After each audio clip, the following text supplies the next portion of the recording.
Hey everybody, you're about to hear an interview with Vin Armani, who is also the newest professor at Renegade University.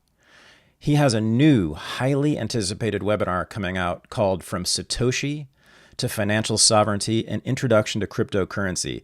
It'll be meeting 4 Wednesdays in a row beginning April 19th, and this one will sell out fast just like our last one did.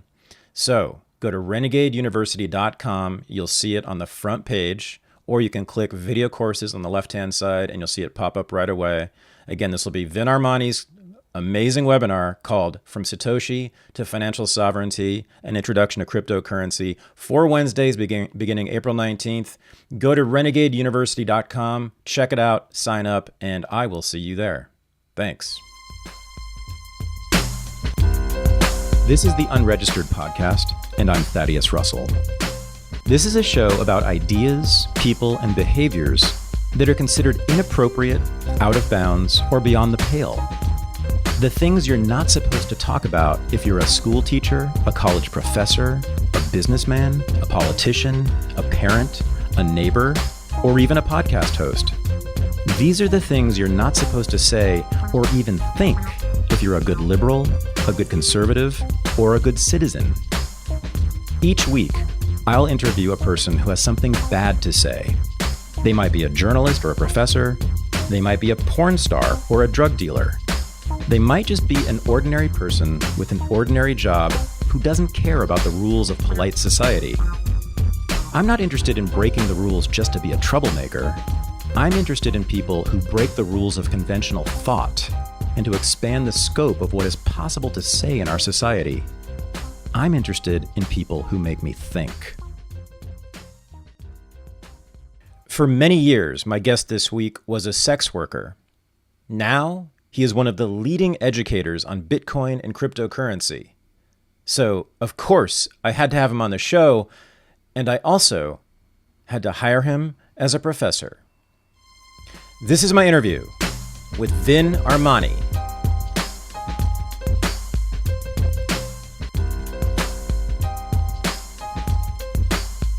I am joined today from very, very, very far away in a place I want to go to, I think, by the great Vin Armani, who's been recommended to me for a number of reasons to be both a guest on Unregistered and an instructor at Renegade University. And both things are happening right now. So Vin will be teaching an upcoming webinar on cryptocurrency and the meaning of it, how it works, what it is, how to do it, and how to make money on it.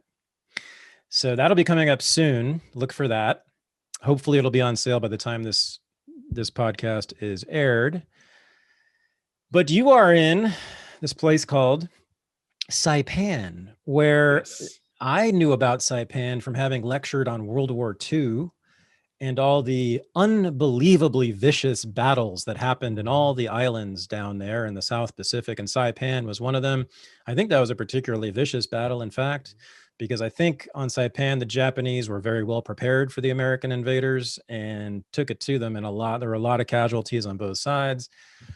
And I think, aren't you within walking distance of some Sherman tanks? Yeah. Oh, yeah. I mean, they're in the lagoon. There's several Sherman tanks. I think there's 3 or 4 still. They just left them in the lagoon. The ones who didn't make it. The ones who didn't make it ashore, I guess. Yeah, and the lagoon is.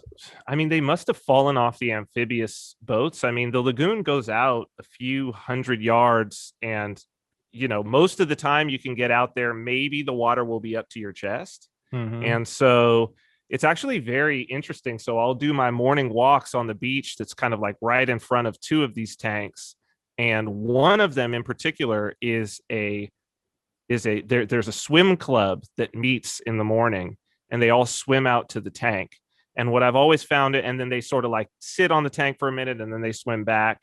It's a normal thing that people do as this tank is a destination to sort of swim out to. But one of the things that I find the most interesting is that it's almost exclusively made up of Koreans and Japanese.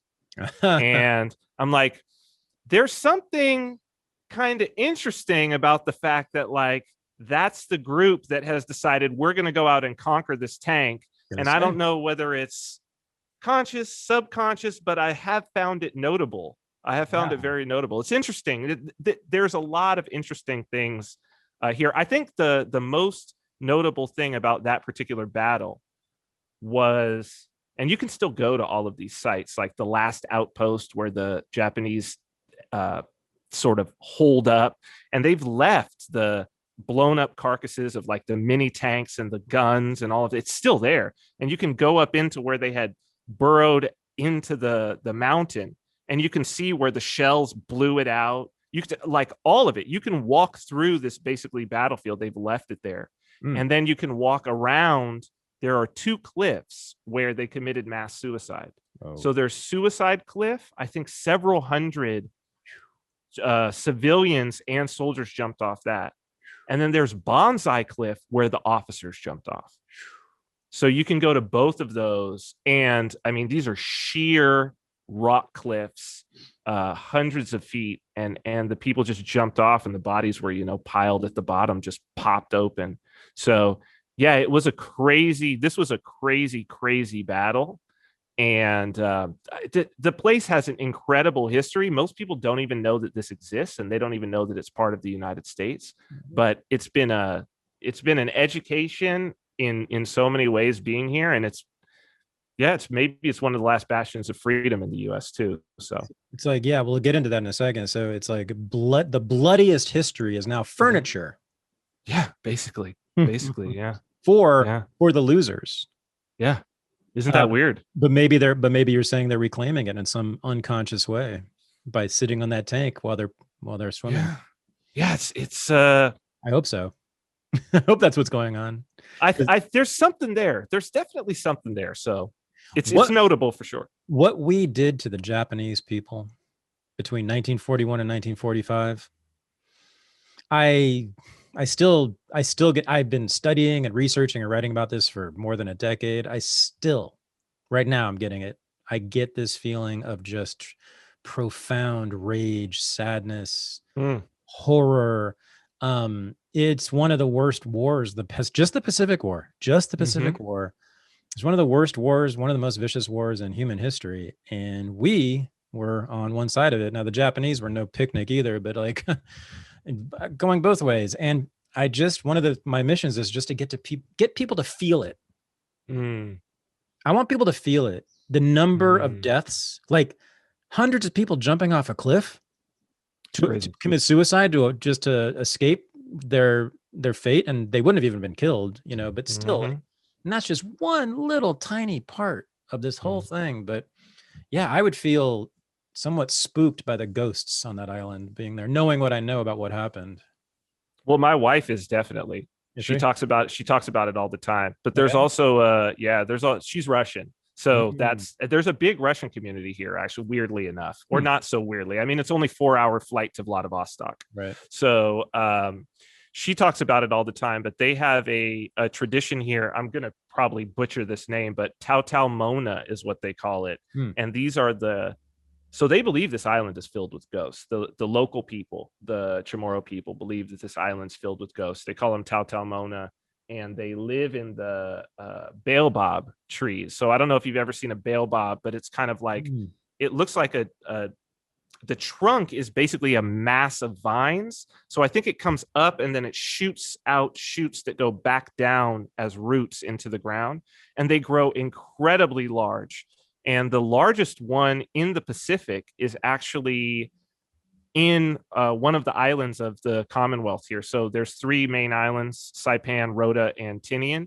And the largest one is in Rota. I happen to have a business partner now who's from Rota, and he took us to his island and all around. There's basically like 2,000 people that live there. Incredibly beautiful. It's well known that the people that come from there happen to be particularly smart. There's like trace germanium in the water, but I will tell you, when you land on this island, you're just like, what is this? There's some sort of a vibe or energy. So maybe this germanium thing is true or whatever. But when we were going on this little tour of these locations, the people that we were with were sure to say, they said, listen, and these are all college educated. I mean, these are sort of what you would call like the upper class Chamorro, families. This guy's last name, my business partner, is, the high school, the park that I'm looking at over here. Scott has all his last name. You know what I mean? So like, this is the upper crust. And they were like, look, very seriously, they said, listen, okay, so we're about to go to these places today. You're going to notice there's like a lot of these trees and everything. So your kids you need to keep your kids kind of calm. You need to have them not climbing around near these trees. And like, so when we get out of the car, just say a little under your breath, like say, hello, introduce yourself, say you're not there to take anything. And, say that if they need anything, they can come and take it from your house at some time, and that you're just going to just be there and you're going to watch your kids. Just say that under your breath. Otherwise, your kids can get sick. So, and they were very serious about it. Like, these are educated people. This is not a joke to them. They were very, very serious about it. So like, so this place is filled with that. It's filled with that. And it just permeates into every layer of the culture. Yeah. You talk about superstition a lot in very interesting ways. And the way, we'll get into this later, but you sort of noted that there's a superstitious thinking there but the interesting thing, you said it's the most educated class on the island. Yes. It's engaging in this. And you also have said the exact same thing is happening inside the United States mainland, is the most educated class is engaging in superstition. Well, it's mystical. Yeah. Mystical thinking. Right. And so it's like, the question is it superstition, or what is the definition of superstition? But I guess we can talk about all those things. That's what we're going to do. We're going to unpack that for sure. I've been meaning to ask you exactly those questions, but first, let's get the whole Saipan story, because you've been telling people to move there for about a year, and you've been there for almost a year. And I heard many, many months ago that Vin Armani is saying that Saipan's the place to go, Thad, when I was saying I got to get the fuck out of the United States quick. So give the pitch, man. Let's start a community there. You give us pitch, and we're going to start a renegade community in Saipan. Well, so first I will just say, let's just call the renegade community started. Right. So I'll just be the first. I'll be the first individual. I'll plant the renegade flag right now. You're the colonial settler, though. That's bad. That's a really bad look. I've done my best. When I made the decision to come here, I decided that I was coming here for this to be, I've got a now 5-year-old and almost 2-year-old, but at the time I've been here for a year. So 4-year-old and 1-year-old when I came. And I said, this is going to be the place that I raise my children. And I'm not coming here to bring, well, first off, it's just a losing proposition to try to bring sort of mainland American culture here. You learn that very quickly when you get here, because they pick and choose what they want, but they're very, very happy with a lot of the traditional things that they have. And you see why when you get here. And it's we're not wearing masks. We're not doing any of that stuff because their value system is very different.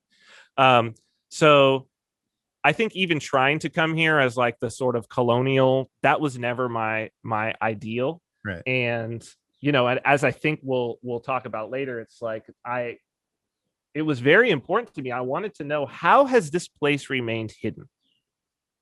That was super important to me. How has this place, and especially when I got here and I saw the beauty and how free it was, and the fact that like Americans can come here without a passport. You just hop on a flight from LA or anywhere, fly to Honolulu, fly to Guam, and come here with a driver's license. Because it's what's the legal status? It's an American protectorate. Is that it?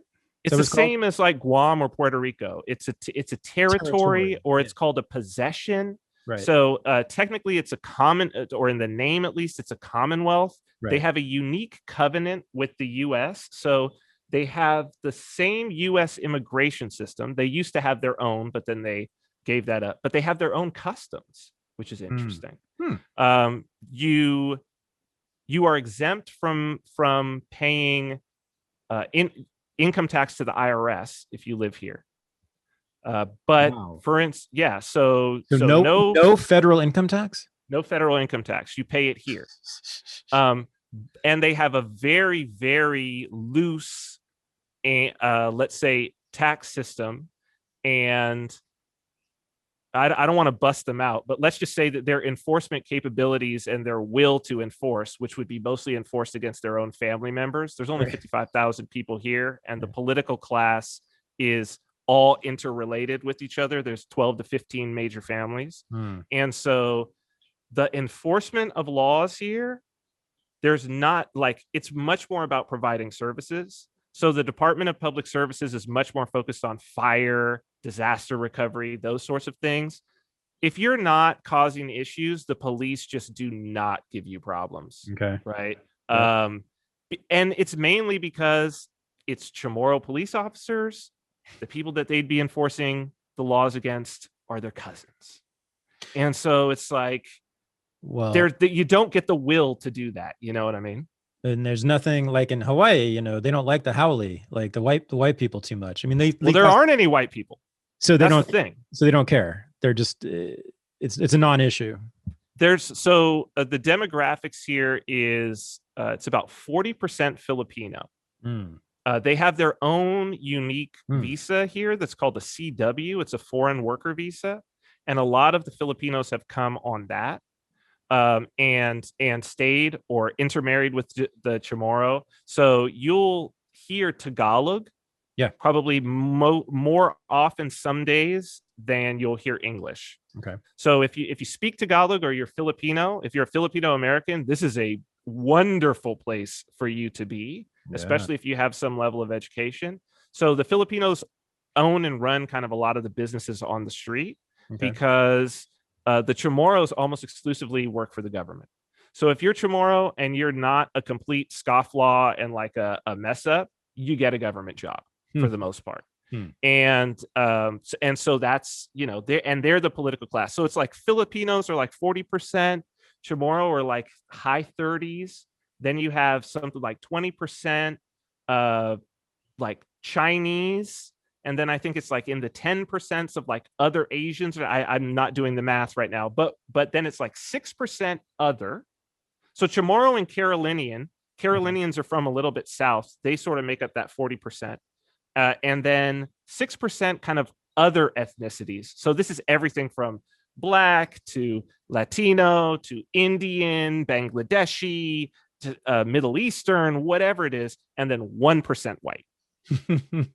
And Caucasian, as they would put it in the demographic. And a lot of those are specialized, or what I guess what you would call skilled professional workers, particularly I'm talking doctors, lawyers, and whatnot, that the government has hired to work at the hospital, to work for the Attorney General's office, all of that. So they've put out these feelers of like, we need attorneys, we need doctors, surgeons, all of this. And then so the people that you get, I'm not trying to, they're a small group, so I can kind of generalize about them and paint them with the brush. And I know a lot of them. And so this is true. A lot of them are like people who are in the Peace Corps. You know, it's about like, oh, here's an opportunity to go help the savages, the brown savages who can't do anything. Of course. Yeah. When they get here, though, then it's like, oh, wait a minute. The brown savages have like a massive house on the hill. They're rolling around. They're rolling around in a $300,000 tricked out Tacoma, right? That's like race. That's the big thing here is that you get a Toyota Tacoma and then you like spend $100,000 tricking it out. So you see the craziest like cars running, and it's like, wait a minute. These people aren't savages. These people have figured out how to game the federal. So for instance, the bailout, the checks, the stimulus checks. Everybody here got a stimulus check. Damn. Paid $0 in federal taxes. So you all paid for our stimulus checks. Who's the savage? Right. Oh my God. Who's the inferior race? Who's the inferior race? Oh, damn. That's awesome. So the benefits of colonialism are tremendous. They're underrated. They're tremendous. If you do it right. Yes, if you do it right. So they had a very, they have an interesting colonial history. First, it was the Spanish that came. Then the Spanish, I think, either sold it or gave it to the Germans. The Germans wanted it for the coconuts, for the copra. So that was a big, like right before World War II, turn of the century, to turn of the 20th century. The copper was Before big World War One. coconuts. World War Before One. World War One, I'm sorry. Gotcha. And then because in World War One, the Japanese came and took it from. Some people don't know that the Japanese had picked a side in World War One. They came and took it from the Germans. So the Japanese came and took this, and so they had it from World War One to World War II. Okay. And they were pretty brutal on the people, but the Germans had set up school systems. They set up the government, as typical Germans would do, right? They set up the government organization and all of this. And so after World War II, the Chamorro people here, like I said, they have a really old culture. It's about 3,000 years old. They're very proud of it. It's very well established. It still is really working under the scenes and in front of the scenes here. And they were very smart about how they organize things with the U.S. government. So they've got a strong covenant with the U.S. government. Only Chamorros can own land here. They've got some very interesting things that they've done about the land trust and how the land is managed. So they've got a system here that I really love, and the way that it plays out, especially as an anarchist like libertarian. We have a big lagoon. It's right behind me. It's hundreds of yards out from the west side. But and then you've got this deep Marianas Trench. These are the Marianas Islands. So the water here is very deep. Okay. But we have this wonderful lagoon, and what they've written into their constitution is that there is basically a commons that even the government has a very difficult time regulating, that is really like of the people. And it's all of the submerged land, they call it. So it's all of the lagoon. And then it's also within 150 feet of the high water mark. You can't build a structure. You can't own that land or anything. And so what you see along the beaches is there's no regulations on fishing. There's tons of spear fishing going on. People will just grab down coconuts. People will throw up tents. They'll just have parties on the beach. They'll do this whole thing. There is a sort of like a cultural, like, okay, this family kind of is in control of this area and this family is in control of this area. And so you don't mess with it there. But, you know, they've had some situations like when the pandemic first started, when that first started, they thought that maybe they could try to enforce some of this stuff. And people were going down onto the beaches, and some of the enforcement tried to come and do that. They just took them straight to court, and the courts were like, nope. And so what you also see on the weekends is you just see an open air market within 150 feet of that. So it's just like people will just go into the shelters and just start selling stuff. And they'll even put up signs. They'll have their Saturday markets and all of this, like flea markets. And the government can't do anything really. Or they don't. There's no will to do it because the culture is this is a common area. So it's almost like a libertarian utopia within the United States, because you have all the benefits of being a part of the United States, but you don't pay the taxes to the man. Yeah. And you have very few regulations, and no one wears masks, and there's no real lockdown. Yeah. That sells me right there. I mean, what more could you want, right? And I mean, I'll give you an example. There's no Uber here, right? Right. But the reason there's no Uber here is that to get a license to be a taxi cab operator is $30. I see. Right. So you're good. Wow. And it's small enough that you don't really, I mean, so how do people get around in tricked out Tacoma trucks? It's not that, how big of an island is it? I think it's less than 20 miles end to end. It's pretty long. So I think it's like about 20 miles this way and maybe like 7 miles this way. Oh, it's Manhattan. It's Manhattan. That's almost exactly. It looks a lot like Manhattan. It's probably, yeah. It feels like very similar. Well, I've walked Manhattan. Well, but it's flat. Yeah. You know what? It's probably about Manhattan. That's maybe a little bit bigger. Maybe a little bit bigger. Yeah. Yeah. Okay. Yeah. It's kind of perfect. It's 55,000 people. It's an American. I think it's about 50,000 on Saipan. Right. That's 55,000 for the Commonwealth. Right. But Vin, you don't have any political rights as a citizen of Saipan. That's what you're giving up, man. Come on. I don't get to vote on president. Right. I don't get to vote on president. Can you imagine caring about that? Like when you get everything else that's going on there, right? I can't even. Yeah. It's very strange. I mean, so, you know, the arguments that people have had is that they've been like, Well, here's one thing. Don't get, if you have a very bad chronic illness, Yeah. or the chance that you could have a catastrophic medical emergency, Yeah. like you have diabetes or something like that, Yeah. you might want to think twice about coming here. Yes. Right. Yeah. If you are very, very concerned about, well, if you want a good education for no money, probably keep yourself and your kids in California, right? Like a primary school education for no money. Gotcha. If you can get a good education here, because there is an upper crust and they do send their kids off to the finest universities. Okay. But you're going to pay. Mm-hmm. You're going to pay. Mm-hmm. And if you've developed a woke diet, so if you're like, you need your special vegan this, and like if you can't live without a Whole Foods, right, don't come here.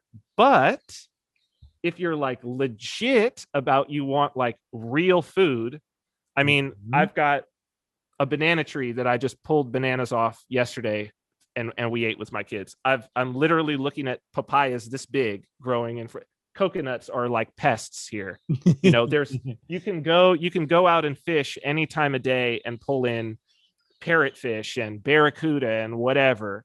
So yeah, and you see cows on the road and people grow chickens and there's no problems with that. And so it's like, if you're legit and you want like real food, not woke food, this is a great place for you. And you can just literally pull it off I watched a guy 2 days ago. It was pretty crazy. Like, I just see this beat up Toyota truck across the street while I'm at a stoplight. And then I see this dude shirtless with a machete just coming out of the bush, just the regular old bush with full bananas all the way down his back, right? That he had just gone off the side of the road. He obviously knew where a grove of trees was, took his machete, cut him, and he was loading up the back of his old beat up truck with these bananas, which are totally organic.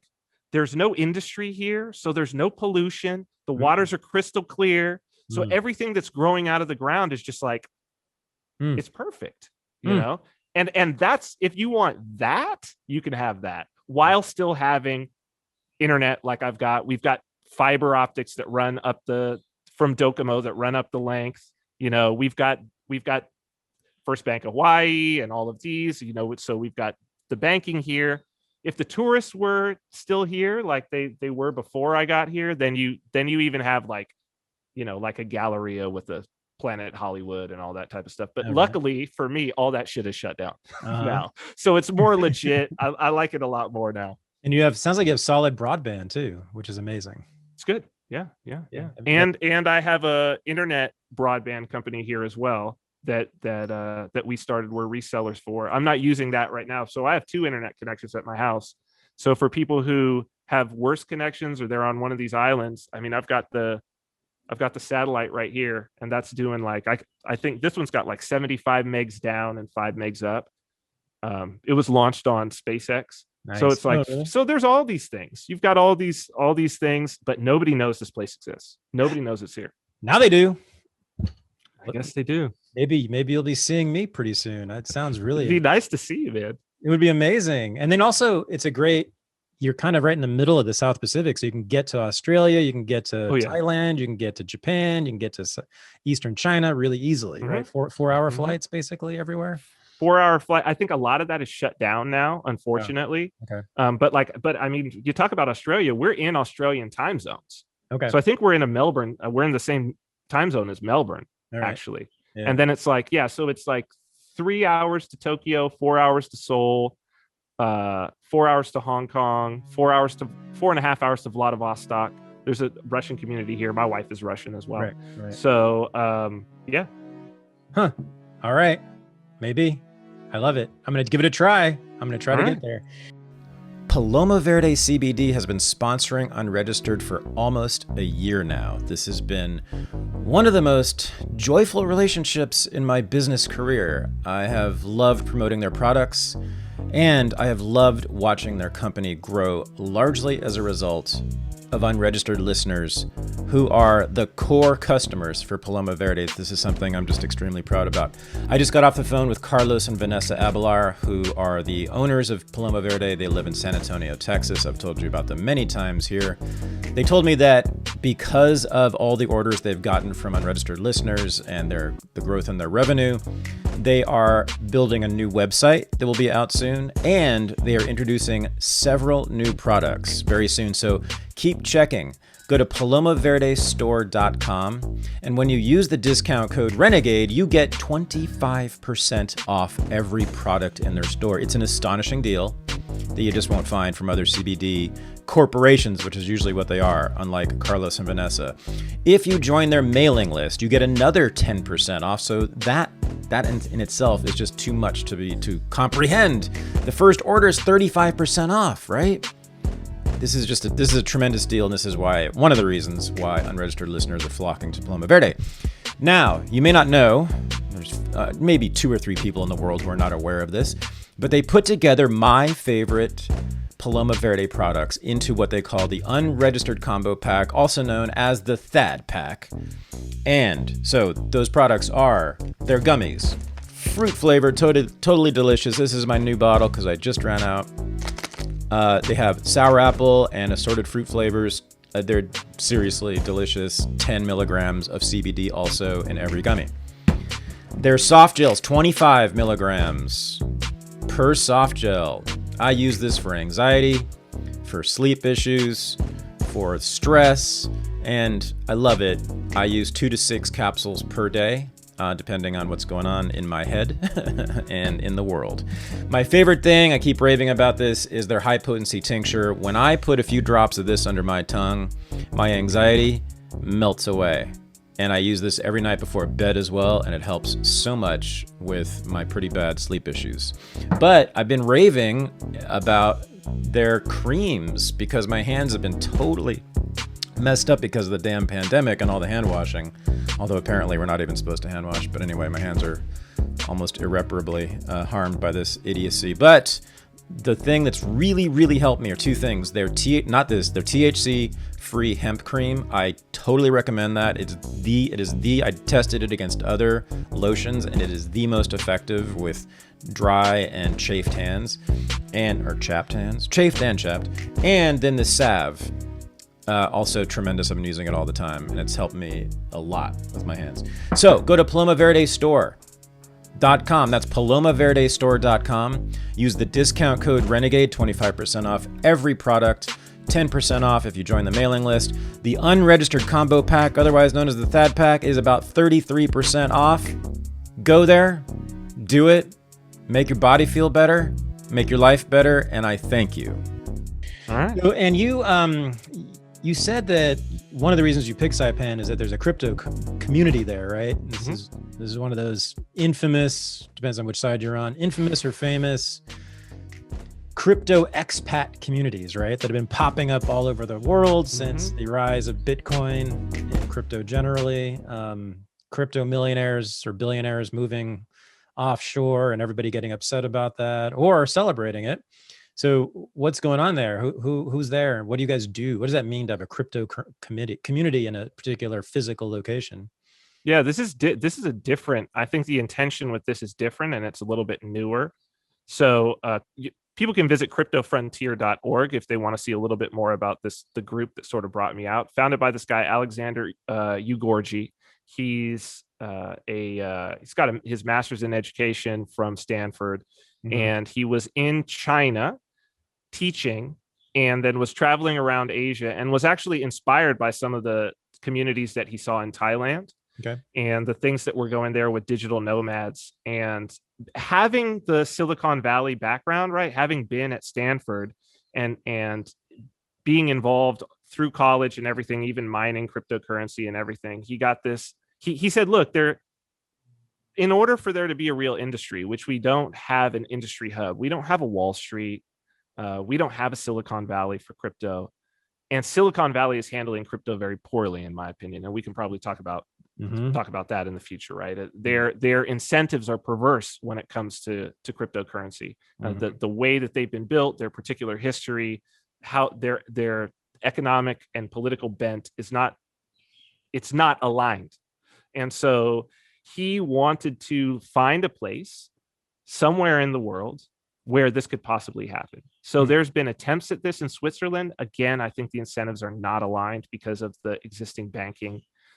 But he ran into, he was in New York, friend of a friend is a guy here whose family is pretty well established, a Chinese guy, but whose family has been here for quite a while, well-established business people, told him about Saipan and CNMI, the Commonwealth and Northern Marianas Islands. And he flew out here, checked it out, and was like, this is it.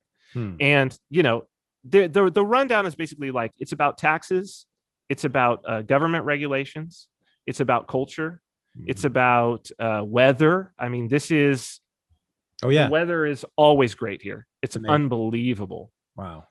You would think that it's like, because it's a tropical island and all of that, you think, oh, it's hot and muggy and all of that. And it's actually not. It's, the average temperature here is basically room temperature. It's 75 degrees, basically. Wow. And there's a wet season and a dry season. We're in the dry season right now. Right now, it's 8 a.m.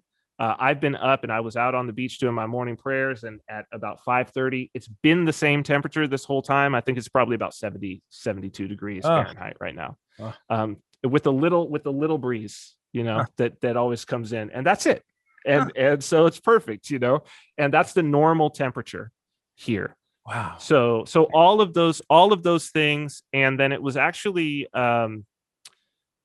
somebody had told me Mark Edge, the host of Free Talk Live, they were like, did you hear Mark just got a one-way ticket and he left to Saipan? And I said, where? This is in maybe November of 2019. Okay. I said, where? What? I'd known him for a while. I lived in New Hampshire for a year. I hosted that show with them once a month.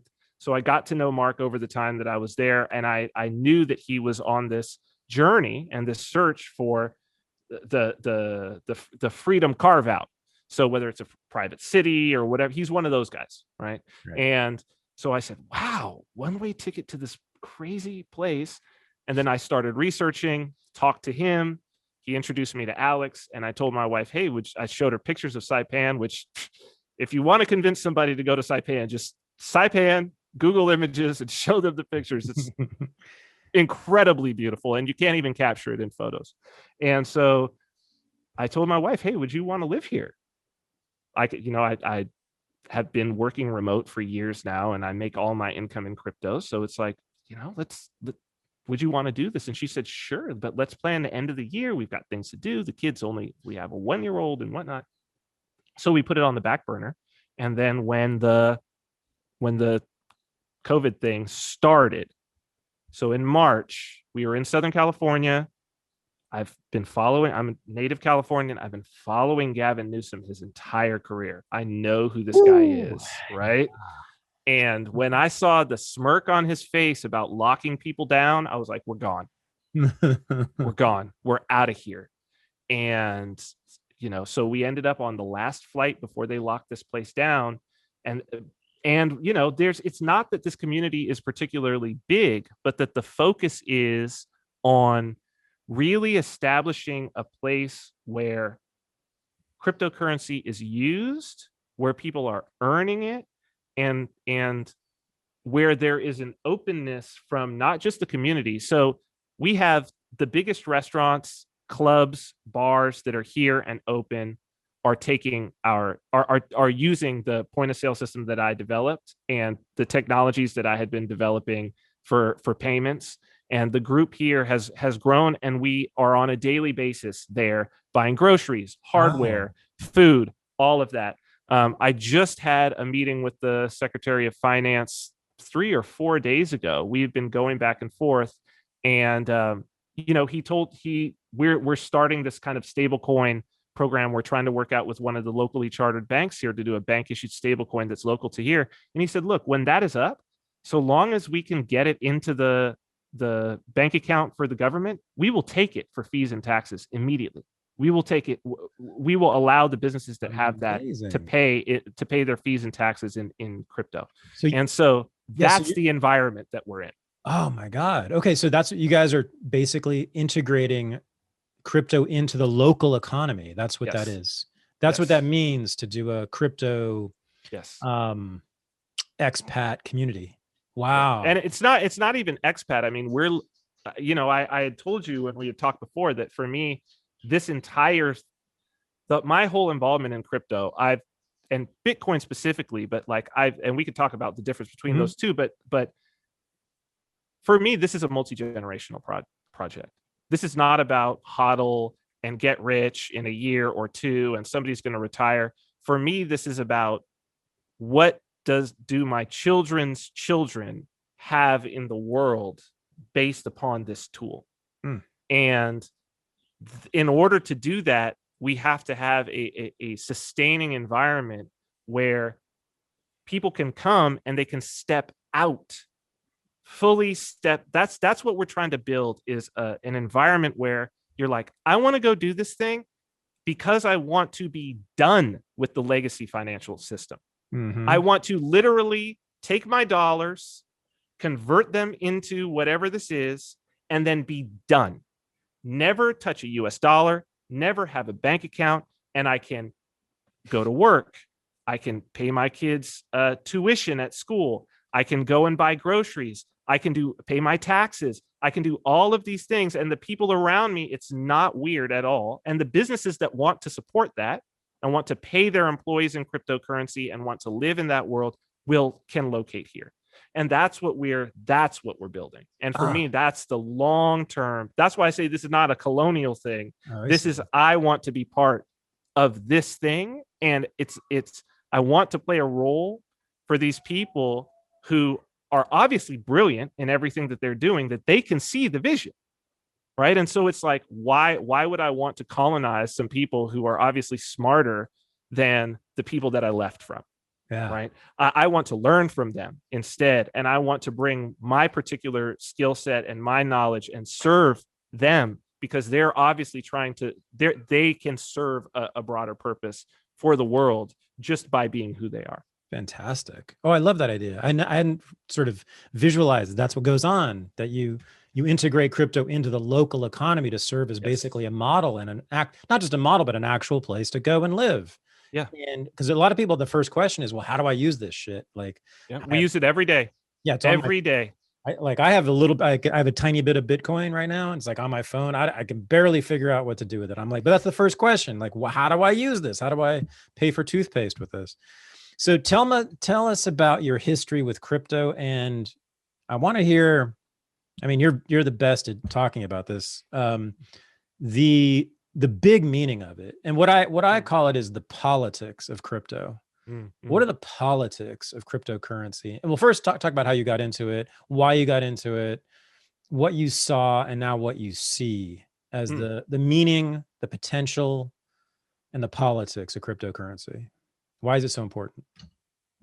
Yeah, that's it. Actually why it's so important is wrapped up in how I got into it. I bet. So in my previous life, and probably why most people who know my name, maybe that's changing a little bit. Probably not. Because we'll get into that too. Yeah. Vin has a very, let's see, what do you want to say? Interesting? Checkered? Both. Fast, very, very interesting, and colorful too. Colorful. I think that's colorful. Let's go with that. In a lot of ways, by the way. Yes. We'll get into that too.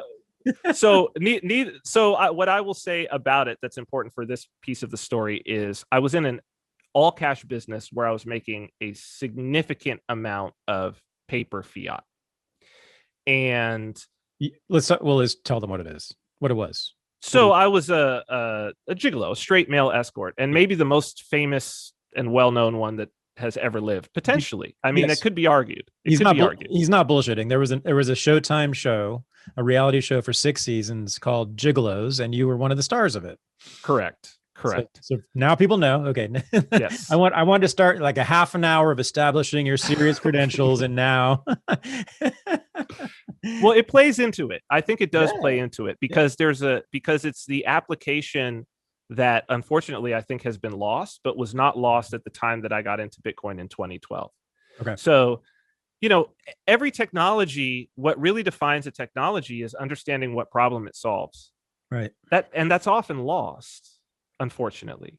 Right. But I think that you as a historian, and your particular bent on things, I love that that's one of the things that you cover, is that it's like, here's the problem, right? So it's like, we can talk about this solution, this technology, this political framework, this organizational system, but like, can we talk about what the initial problem was? Yep.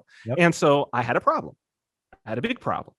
And the problem was, how do I use this cash that I've got? So it started with the safe for me. It was, I felt sort of like my career as a gigolo was sort of like, I believe it's in Conan the Barbarian, where he gets thrown in as like a gladiator. I don't know if people are old enough to remember this, but Sure. Schwarzenegger gets thrown in as a gladiator. And then there's kind of this montage in the classic 80s style where he's killing these guys and he's gaining like all of these accoutrements, right? So by the end, he starts out kind of just like in a loincloth. And by the end, he's got like this crazy thing on his arm and like some sort of a crazy helmet, and like he's got a crazy axe and all of this that he's just sort of collected as he's killed these guys. And just, so that's sort of the idea that you get as it goes. And so for me, it was very much like that, with like jewelry that clients would give me and like these fancy things and whatnot. And so like, but also what started growing was, it started with like putting money in my drawer, right? So it started with like, I'm going to put money in my dresser drawer. And then it was like, this is way too much money for that. I need a safe, right? So then go out and get a safe. And then it's like, this is way too much money for the safe that you bought, bro. Go get a bigger safe. Went and got a bigger safe. And then it's like, I would leave my house and I would be paranoid all the time. Sure. Because like, I've got so much money in a safe at my house. This is crazy. I would not want to be away from my house. And so I was in Las Vegas, and luckily they have anonymous private vaults, which is pretty cool. Huh. It's almost exclusively, the one that I first started with was like a Holocaust survivor. And so don't trust the government with your money, and also don't tell them where it is. And so it was like, you would buy the monthly thing, and then there was an iris scan and a code and a set of keys. Ooh. And so the one that's still in Vegas, I think they're all run by Israelis now. And like, you walk in and there's a dude with an AR, like in full body armor, all of this, but they don't know who you are. They don't even have your name. And so then I started using those. And so I was exploring like, well, what are the different things I could do? And this is 2012. And then here's this Bitcoin thing. My background is as a software developer. I'd kind of heard about it in like 2010. And so I went out, Vegas had a little bit of a scene. I went out and bought some. But it was more of an experiment, right? I bought like a few grand at $15, right? And then I started giving them away to people and showing people like, oh, it's kind of cool and whatnot. Oh, download this little wallet. Isn't that cool? Like, someday this will be great. And like, I can't wait to use this. And then in November of 2013, it went to $1,000. And boy, was I scrambling to try to find all those Bitcoins that I had, given away. But that was the first time that I never was on like Mt. Gox or the exchanges, the famous exchanges that got hacked and all of that and shut down. I basically cashed out because that was right at the beginning of like, you could buy Amazon gift cards. I bought like plane tickets and took like a beautiful trip to Cabo. Like I did. So I was actually spending it in commerce. You could spend it in commerce at that time, and there was basically no fee. And then in 2014, I had kind of some downtime, and was like, let me keep my chops up with the software development, because who knows how long this gigolo thing is going to last, particularly the TV show, right? And so I said, I'm starting to get a little older. Let me just get my chops back with the software. I always knew that I was going to have to go back to the software. And so I was like, okay, Internet of Things. So I did some Arduino stuff and all of that. And then I was like, let me get back with the Bitcoin. And I built a few things with Bitcoin. And it was in 2014, it was tough. There weren't a lot of like software libraries out there, but I built a few things, and the fees were like next to nothing. And I said, okay, this is interesting. I'm going to keep watching. And then, sort of things ended in terms of the show in 2016. I had a very interesting experience with the Las Vegas government related to me having socked some money into a art gallery and music venue, and then basically deciding that they were going to cancel me because I had it's an interesting story. I've written about it in my newsletter, but I then openly started expressing my like anarchist libertarian views at that point. And that's when I picked Bitcoin back up. And that's when I started to get involved in the politics of Bitcoin. Were you an anarcho-libertarian before this? Well, I mean, I would say that my political background for most of my adult life is pretty left. Oh, so yeah, very left. But it was primarily, I mean, I'm 42 years old. It was primarily well, my family's super left, but or at least my mother, but in 2000, from 2001, but especially into 2003, I was really heavily involved in the anti-war movement and the Green Party. So at one point in time, I was actually the director of fundraising for the Los Angeles County Greens. So that's how deep to the left I was, right? Cool. And then I worked for many years I basically built the first streaming system for KPFK, for Pacifica. So sure. I was doing all of their live broadcasts with the system that I built, and all of their initial internet streaming was all going through my servers. So I was contracting with them for, God, probably 7 or 8 years. They were my clients still. Yeah. And so I was deep in the left. Okay. Deep in the left. But I was also very, obviously with the anti-war, I was very skeptical of the government, anti-authoritarian. Right. I've always been anti-authoritarian. And so it was in my career doing the gigolo thing that I was exposed. Obviously my clients were much more capitalist types. Mm-hmm. And so I was exposed to that. I was able to interact with that set, let's say, and to see that, oh, there's some good guys in here and some bad guys in here, and there's some good ideas in here and some bad ideas in here, and there's some bad ideas on the side that I had come from. And so it was in sort of having that empathy for people and making these tight relationships with people and being taught by people as well during that period of time, that also I discovered Stefan Molyneux in his pre-Trump days, his pre-racist days. Yes, his pre-racist days, and particularly his books. So it wasn't really his YouTube per se, but like around 2010, I was doing a lot of traveling around, and it's particularly back and forth between LA and Vegas. And so I was listening to his audiobooks, his early anarchist audiobooks, with him reading in that great voice. For anything you want to say about Molyneux, his voice is spectacular. And so I said, wow, this is like, I was blown away. I mean, my formal educational background is in philosophy, but I had never been exposed to really anarchist philosophy. And so this was, but I'm a lover of like formal logic. That was always my thing. And I was like, wow, this dude, he's making a hell of an argument here. Like, this is a very talented philosopher right here. Like, what he's doing as a logician is just fantastic.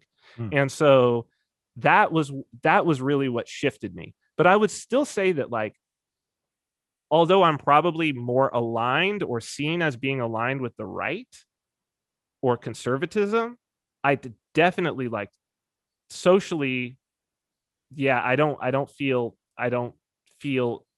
close or tight in that way. And actually the friends that I do have, when it gets to that and it gets into some of the social discussions and whatnot, I get a sense of unease about that. I must be honest. Right. Mm-hmm. So I would say that I'm apolitical when it comes to government, and I'm definitely an anarchist, but my cultural bent politically, if that makes any sense, yes, I think most people would say is extremely left.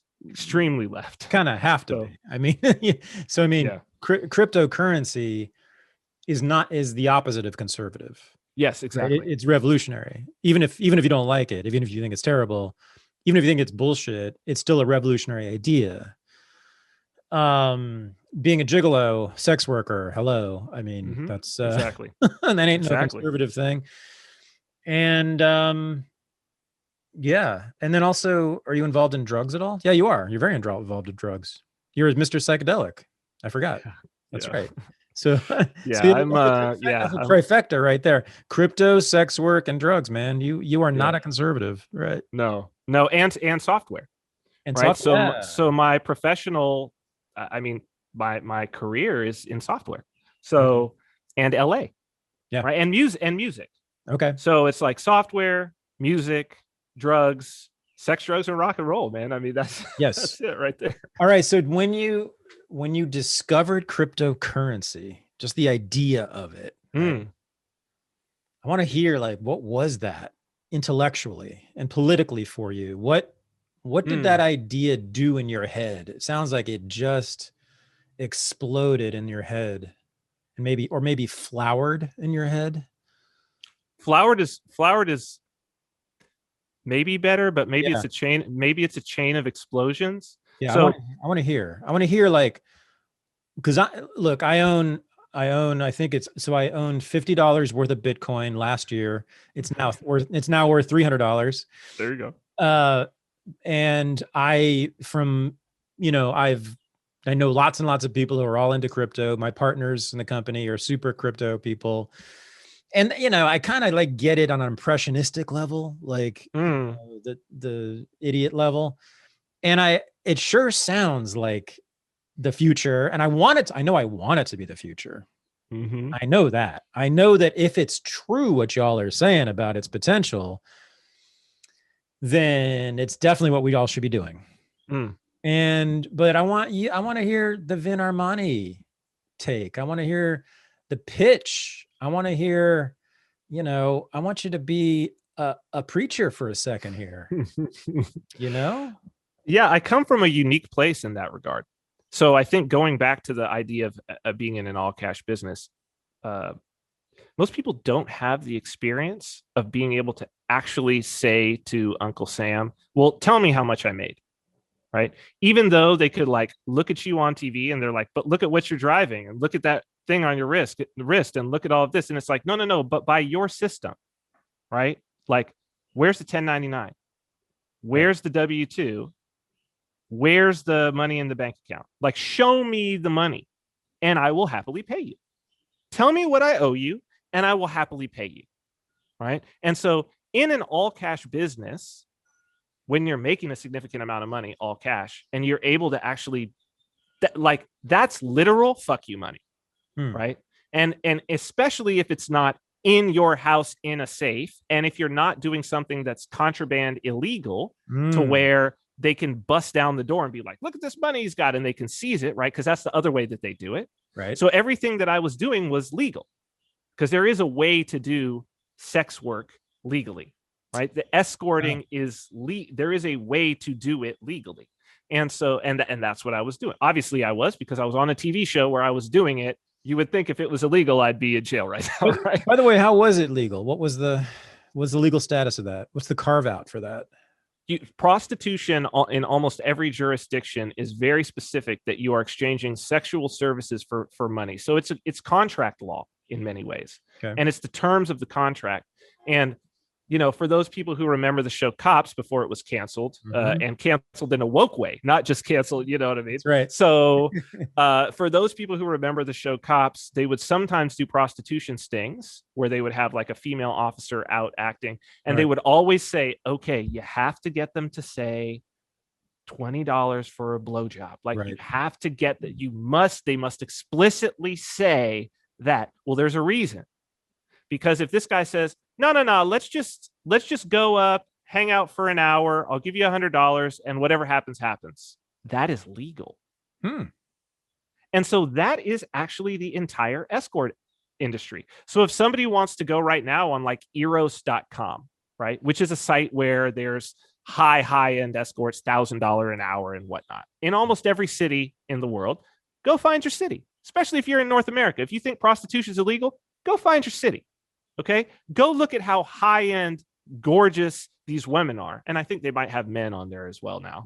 But it's like, look at their prices and then look at the disclaimer on the bottom of all of their ads, or visit their website and look at the disclaimer. All money is for time and companionship only.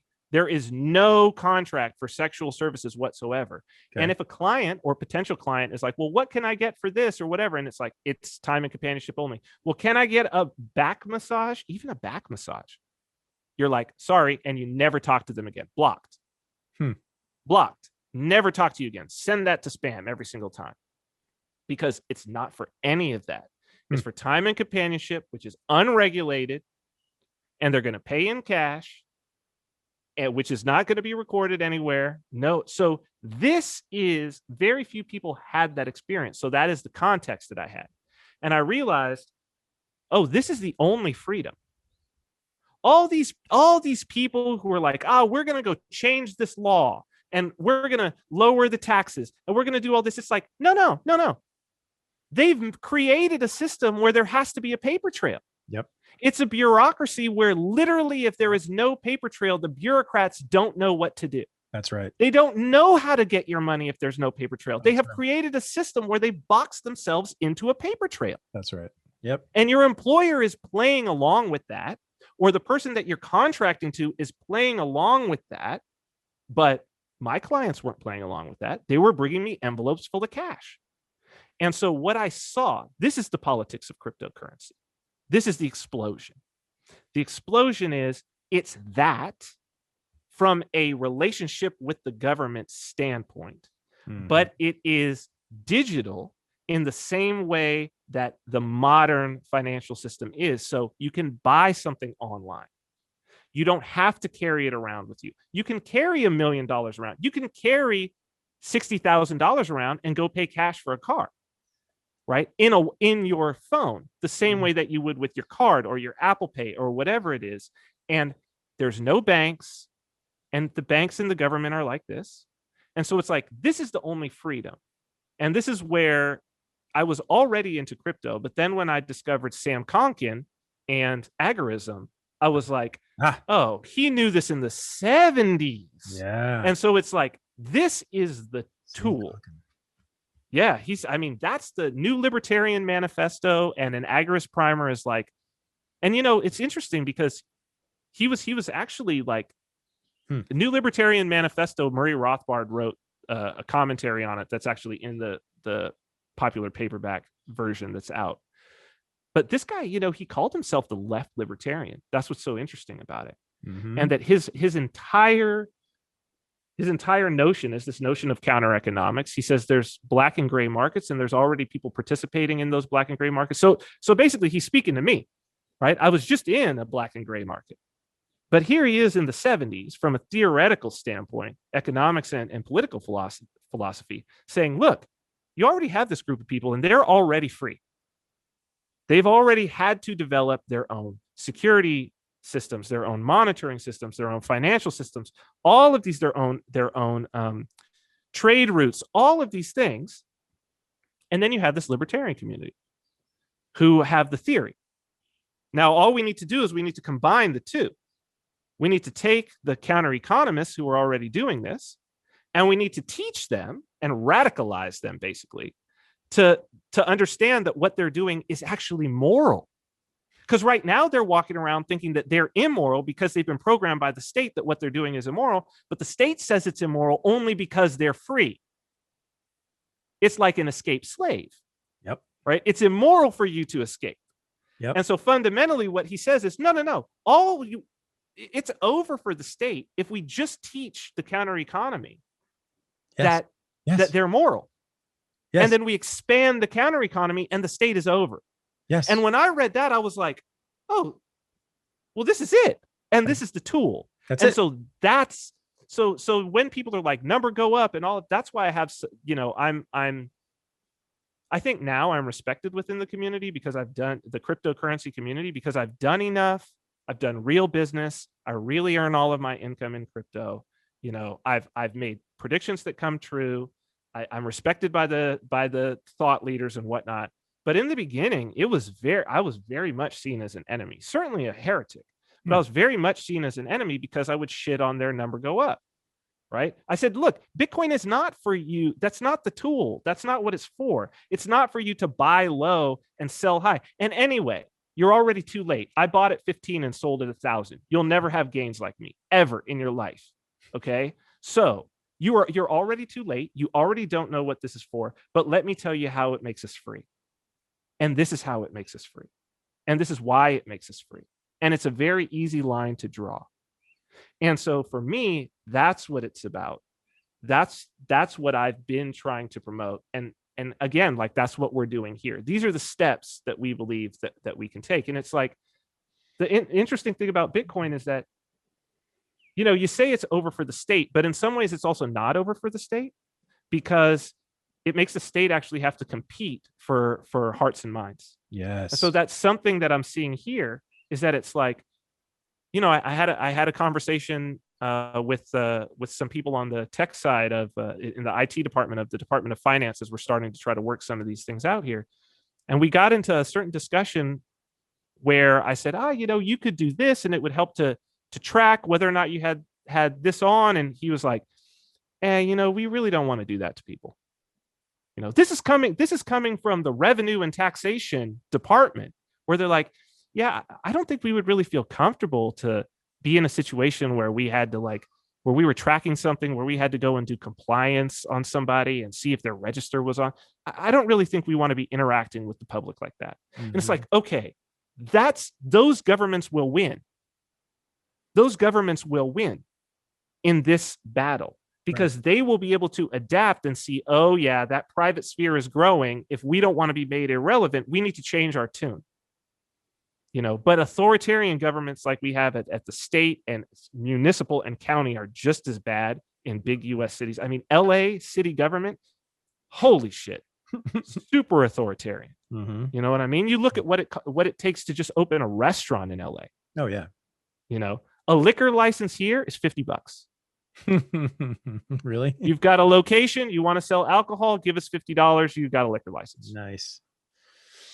Or maybe it might be 150. Don't quote me on that, but it's low. It's very low. It's thousands plus bond and all of these crazy things that they're going to come inspect your facilities all the time and do all this in a place like LA, right? Sure will. And so it's like, where are you free?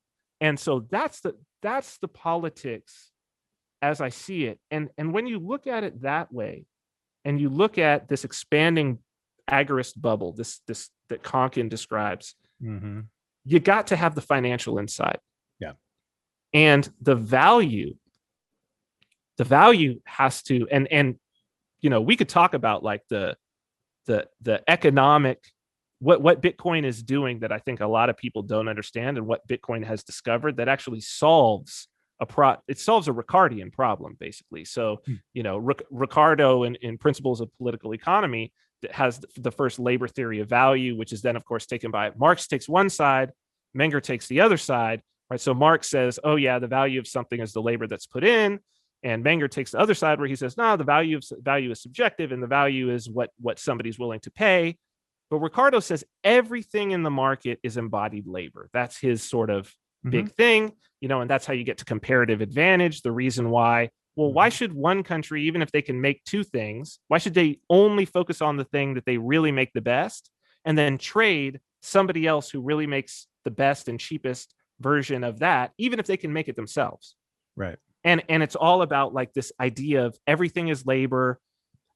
How much of the labor is in there, and everything that moves is labor. But the problem that you have, and the problem obviously that Marxists have, and where they get owned by libertarians, especially like ANCAPs and whatnot, with the labor theory of values, you don't have a quantum of labor. So Marxism would work really great. And even Ricardo recognizes this. Like Ricardian socialism would work really, really good if you could actually have a metric to measure. My brother is a Marxist professor of sociology at Stanford. No and shit. He calls my younger brother. And he refers to this as the economy is a labor soup, is what he says. It's a labor soup. This is how he envisions it. And this is how Marxists envision it. That like the economy is made up of all this labor that's in a soup, and then we're going to kind of get a ladle, and everybody's going to get like one ladle out of the soup. Okay, that's perfectly fine, except you can't measure how much soup you have because there is no quantum of labor, right? There's no atom, there's no labor atom that is like, okay, 1 ounce of labor. And then this camera in front of me is made up of, 1,323 ounces of labor, right? Right. You don't have that measurement. Bitcoin does, though. Bitcoin has solved that. It's called a hash. It's the basis of Bitcoin mining. So it's actually so much deeper at an economic level that it goes all the way back into classical economics and solves a problem. It allows you to start an economy at where Ricardo said the economy doesn't have this, as he's describing the economy. It literally allows you to start an economy where there are actual quanta of labor. So if you pay for something in Bitcoin, I can tell you, like if I pay you right now 1 Bitcoin for something, I can actually trace back and tell you how many hashes total went into all of the transactions that have made into this. Mm-hmm. So I can tell you in hashes how much I just paid you for your services. That's a quantum of labor. Right. This is like an elusive economic concept for centuries that has escaped people, and no one can see that that's what Bitcoin is doing. Right. And that to build an economy off of that, we're like, it's the holy grail. And that's why for me, it's like, this is so big that for when people are like, buy it at this price and it's going to go to the moon, it's going to 30x and it's going to do all this. I'm like, you are a moron. You have no clue what you're fucking with. This is a gigantic thing. This is it's a weapon, it's armor, it's a foundation stone, it's all of these things. And so that's, when you talk about explosion after explosion after explosion, this is that's the big explosion, right? Okay. That you dig back into economics and it's like, fuck, this anonymous dude, Satoshi Nakamoto, just dropped a bomb on humanity. And we have no idea even yet that it exploded. Right. Now, it constitutes an existential threat to the state. Mm-hmm. Because, as I understand it, the state has no way of knowing whether the goods and services have ever been traded with Bitcoin, right? They can't track it, number one. And number two, as I understand it, they can't shut it down because it's just on everybody's hard drive. So they'd have to go from house to house, from computer to computer, from hard drive to hard drive, all around the world and seize every single one of them, but to shut it down, essentially. Am I right? Yeah. Well, so there's some levels of subtlety there. Okay. So Bitcoin is an immutable and transparent ledger that anyone can see. The transactions in and of themselves have no quality to them. So even Bitcoin doesn't even know what is the value of 1 Bitcoin. Right? It's just a number. It's just a number that's moving. Right. So we in the real world have translated that to some exchange rate, but clearly that exchange rate has changed a lot over time. Right. But the fundamentals of the amount that's in the amount of Satoshis, the atom of Bitcoins, there's 100 million Satoshis in 1 Bitcoin. The number of Satoshis total in the system has not changed. And the system doesn't care what the US dollar value is. It has there's no bearing on it. Right. So you can track every coins are basically split and then they're melded back together and split and melded back together. This is the way that things move, but you can trace the origin of a coin back to the time that it was mined. So the coins in your wallet, I can trace them back all the way to the beginning, right? And I can tell you when these coins were mined and the various pieces that went in. Right. That in and of itself means nothing. So this is just noise. However, if you're using a government aligned exchange, for instance, let's say Coinbase, for instance, or I would say PayPal, except they don't even allow you to withdraw. So we won't even say them. But let's say somebody like Coinbase, right? You're using Coinbase, and this has already happened with Coinbase. And the feds go in and they say, we're going to do a John Doe summons and we're going to subpoena all of your records. And they already did this, by the way. So people got notices. Early Bitcoiners have already gotten notices from the IRS saying, oh, we know that on this day, you withdrew from Coinbase and we've seen you move it from address to address, and we think you owe us capital gains. So they could trace back. So let's say they do a sting operation, right? Or they catch somebody and they find some Bitcoins and they're like, oh, this is associated with the drug deal that we did with them because we see the timestamp or we see the amount and it went to our address. Now we're going to trace it back.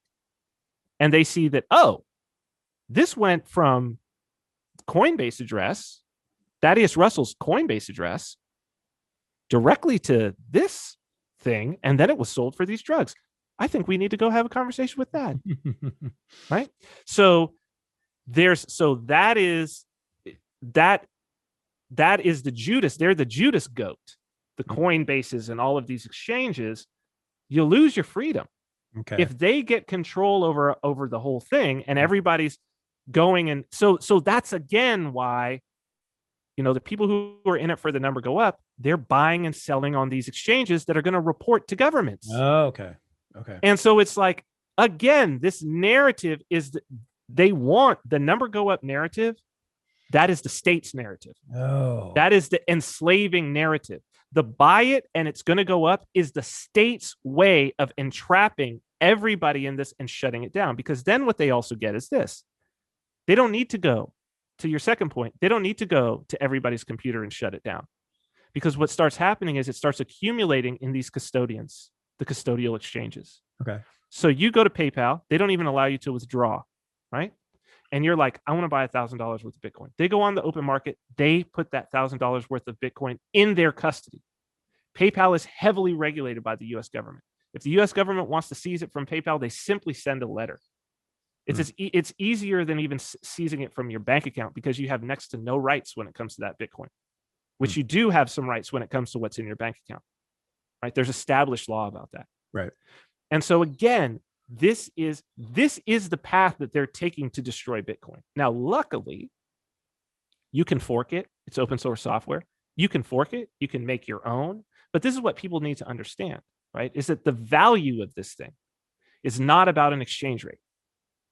That's it. That is just a red herring. It's just a tool, and it's just a psyop, really. Whether conscious or unconscious, it works for the banks. And you see that it works for the banks because they're participating. Because it was not meant to be an investment asset, right? That's not at all. That's not the purpose of it. That's not at all. Right. That's not the radical potential of it. It's. I will tell you just how untrue. So 2012 is 3 years after Bitcoin it comes out. Right. I still go and look at times at these old emails and think about where my head was at to remind me. But like I say, I got in at about $15, but I've got emails from like 20 days later, 30 days later of the same guys that I was buying it hand to hand. We just go into a casino and exchange it, wait for confirmations, have a drink, and then leave. Mm-hmm. Being like, hey, I've got a tranche of 100 Bitcoins. I'll sell them to you for like 25% below spot. And I was like, well, what's that? $14. And I was like, seems high. Seems high. I've got the emails, right? And so, but it's just to go back at the time, and it's like, oh yeah, nobody was thinking the price of this thing was going to go up. Yeah. No. So that means everybody who was involved at this time, and this is the early days of wallets. This is the early days of mining. This is 3 years in. Everybody involved at that time. What was the use? Silk fucking Road. Oh, right. Silk Road. Ross Ulbricht. Yeah. Ross Ulbricht. That's what everybody saw as what is going to be the potential of this. We're going to have open free markets that Silk Road has just opened up. That's why people were buying it. To buy illegal stuff. Which mostly was small amounts of marijuana. Right. There you go. Small amounts of marijuana. There you go. Right. Which is now legal everywhere because the state, and who gets paid on it? The state. The state. So what really was Ross threatening? See, because had that gone mainstream, and was that the Uber of weed? All this regulation and deregulation, the taxation and regulation of weed never would have been needed. The people who were using it would have been like, well, we don't need the government to do that. I get it in the mail. It's fine. It's fine. No problem. I just pay in Bitcoin.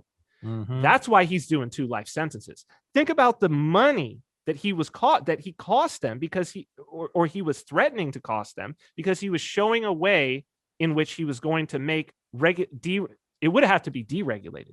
He was showing a way that he was going to make taxation and regulation just unpalatable for the people who were weed smokers. Right. So these are the things that people need to understand about, like, what is the context and the history within which this technology is existing. Yeah, I love the way you tell this. This is one of the ways you teach crypto and Bitcoin, is you tell the histories of the players, of the people, which I think is the way to, that's how I explain almost anything. I'm a historian, so I'm kind of biased, but I do think it is the most effective and clearest way to explain any contemporary phenomenon. Basically, just tell the history of the damn thing. When did it start? What was this evolution? Who was involved? Why did they do it? And now we're here, right? I love that way of teaching it. It really clarifies it for people. It also introduces narrative into a bunch of numbers and these very difficult abstract concepts. And what the fuck do you mean it's on my hard drive? But I'm sorry to interrupt everybody, but if you missed the cold open, you won't know that Vin's course is on sale. It's a 4-part webinar called From Satoshi to Financial Sovereignty, an Introduction to Cryptocurrency. It'll be meeting for 4 Wednesdays in a row beginning April 19th. Go to renegadeuniversity.com. You'll see it on the front page, or click video courses on the left and you'll see it pop up right away. Again, renegadeuniversity.com. Go there, check it out, sign up, and I will see you there as a student. Thanks. So I love that. Yeah. So let's just step back again and let's just pause on this and think and have in our mind, Vin, people not like us. By the way, your light you just went out. Yeah, I've lost all light. It'll come back. Okay. Come back. I need to see your. But you know what? It wants the background is what it wants. I was gonna say, you know what? Now we can see the beach. You want to see the background? God, it's gorgeous. Look at that, the ocean and the clouds and okay, that's Saipan. Yeah, so that's the lagoon that you're seeing there in the back. Okay, it's wanting me back now. There we go. It just or maybe not. It wants to show the background. No offense, but I'm kind of sad. I want to see the background. Okay, here we go. No, I'll give you a little background, but it's going to be dead air for the podcast people. But okay, okay. Now you're back. Or kind of. We'll see. We'll see what happens. So let's pause again about what I said. So the government cannot know that these transactions happen. Okay. So we are outside the purview of the government when we make transactions with crypto. Government also can't shut it down, but just, I think, the idea of operating outside the purview of the state, let's talk about the morality of that. Now, I'm not a moralist. I'm amoral. I'm a big fan of Nietzsche. I don't think political decisions should be made based on morality. I think morality is essentially a way to incarcerate people psychologically. But how do you talk to people who are not like us, who think it just ain't right, because you got to pay taxes because you live here, you live in society, and we're all connected, don't you know? We're all interconnected, Vin, and we all are our brother's keeper. And do I need to keep going with the liberal mantras? If no one is invested in the system, if no one is participating in the system, then we are all atomistic individuals. And the communal ethos that has built civilizations will be destroyed, and we will no longer have civilizations, not just nation states, but we will no longer have civilization. We'll simply have Vin Armani in some fucking island in the middle of nowhere buying and selling this thing that's only on computers. And maybe Thad Russell, and maybe if he's lucky in California, get his shit together, California doing the same thing. And we're basically, as you said, it's the big fuck you. The big fuck you. Every crypto transaction, as you said, I think you said, is a big fuck you to the state, not just the state, but the whole idea that the state should have some say, at least some knowledge of the economics that is being undertaken and enacted right under its nose in its territory. Yeah. Okay. I mean, okay. There's an argument. Obviously, there's an argument there. If there wasn't an argument, we wouldn't be in the situation that we're in now, which is which is the status quo. Yeah. So yes, I am, I've mellowed certainly with age. I would say that I'm an anarchist, but I will call myself a temporal anarchist. okay, And so this is something that I have spoken about. I've been speaking about quite a bit and trying to articulate. And I mean, I just wrote a book that articulates it even more. But the state is always going to be with us. So the state is either on the upswing. It's like Japan. It's either the rising sun or the setting sun. mm-hmm. Right. And we have had many different modes of state. And at the end, they all in some ways look the same. I mean, what are they doing? They're redistributing wealth and power. They're taxing some group and they're expending on another group. They're expanding their empire, either mimetically or physically. Mm-hmm. All of those things, right? So these are all things that happen. But you take the example of Rome, and you take the example of Rome under Constantine and Christianity coming in, and at the same time we see the collapse. I mean, as people who have studied history with some level of subtlety, I mean, we know that the West didn't completely collapse, Mm-hmm. but it had a different outcome than Byzantium, for sure. There's no question about it. Yep. And a lot of that had to do with the adoption of the quickness with which Christianity is adopted, and how Christianity changes the moral landscape of how the state behaves in relationship to the people. Christianity, I don't know if you know this, it's a great story that turned out to be very, I'm just agreeing with your argument. Yes, go ahead. That turned out to be a very, very popular. But that's, people don't, I've heard you talk about this before. I'm just amplifying what I've heard you say. Yes, please. People underestimate this, right? It's a great story. That's why it's been so successful, right? It's moved people. Those were genius writers who wrote the Bible. But continue. Sorry. Yeah, well, I guess the argument that I would make is that it's a description of reality. Okay. So that's what makes it a good story. I mean, Joseph Campbell is like a huge guru for me, right? Hero with 1,000 Faces, the whole idea that there is one myth, the monomyth, and that the reason why there is one myth is because it's a description of reality. That like the story of Christ and the story of Neo in the Matrix and the story of Frodo in Lord of the Rings and go on, and the story of Luke Skywalker go on and on and on and on. It's one story. And even George Lucas admits that it's one story because he's like, Hero with 1,000 Faces. Yeah, I just basically wrote it based on Joseph Campbell's book. I just took the framework and wrote Star Wars based on Joseph Campbell's book. You're talking about archetypes. You're talking about archetypes now, sounds like, right? So archetypes are built in there, but this is more about that there is one myth, the hero's journey, right? The hero's journey. Okay. And that any screenwriter in Hollywood, you can go out and buy screenwriting. If you type in screenwriting hero's journey in Amazon, it's going to be hundreds of books. How to write the hero's journey, blah, blah, blah, because it always sells. And Joseph Campbell's argument is that it sells because it's basically built into our biology. It's kind of a Jungian argument in that way. Yeah. Right. Is that it's not so Jung is talking about that the archetypes are built into our biology. Right. Campbell takes it a bit further and says, no, the narrative. The interplay between the archetypes and when something happens is built into our biology. I guess I would call it an archetypal narrative then. Archetypal narrative. Exactly. Well, that's what a myth is. Yeah. That's what a myth is. Exactly. Yeah. That's it. Right. And so Campbell says that there's basically there's many myths, but that there's one uber myth, the monomyth, and that is the hero's journey.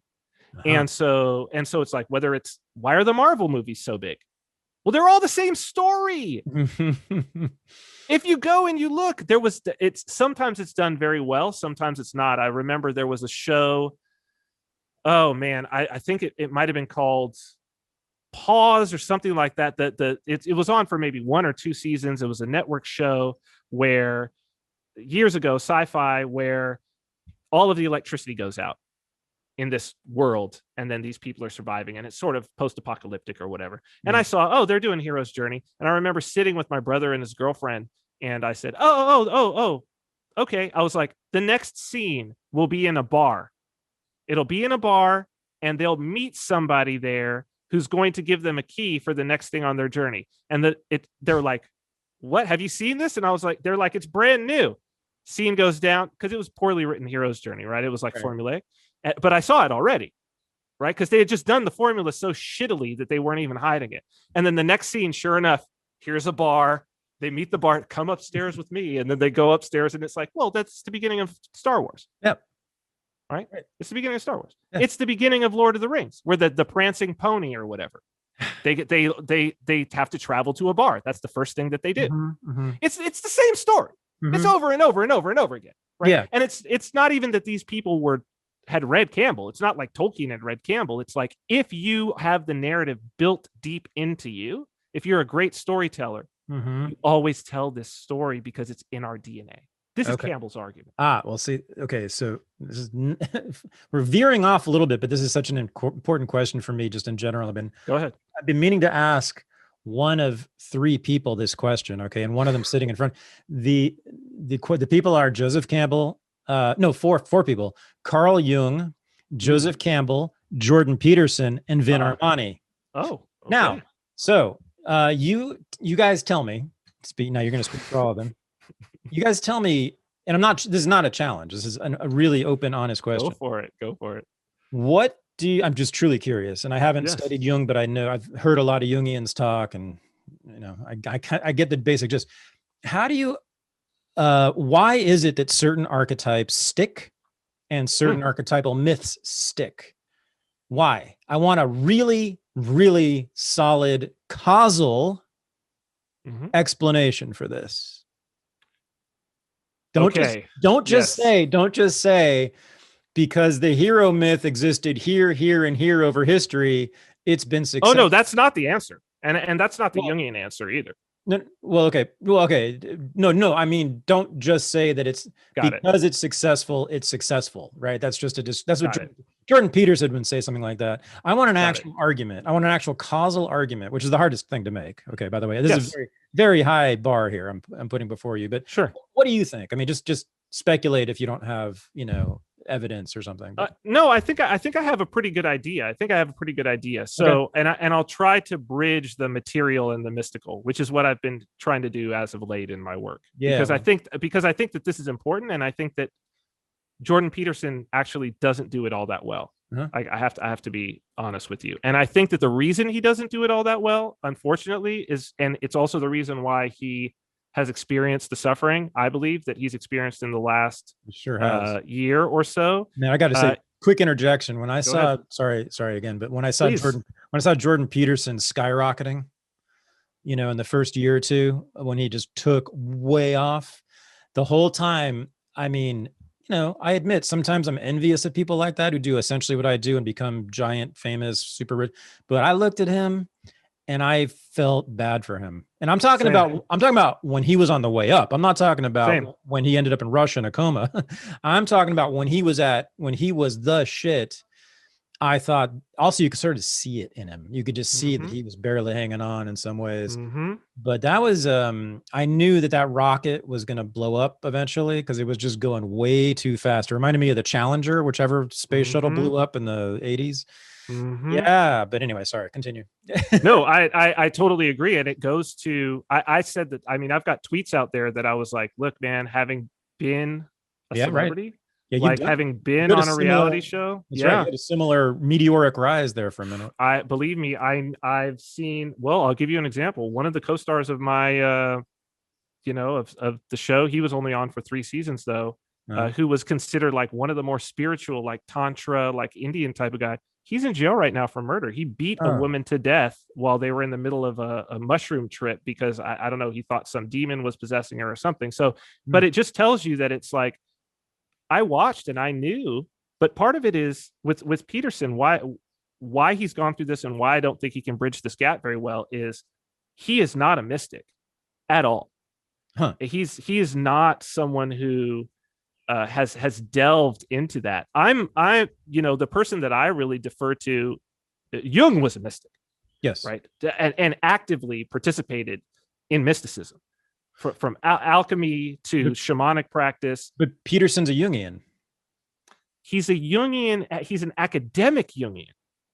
He's not participating in the things that Jung was participating in. So like the people that, who the person who preceded Jordan Peterson in this way was Terence McKenna.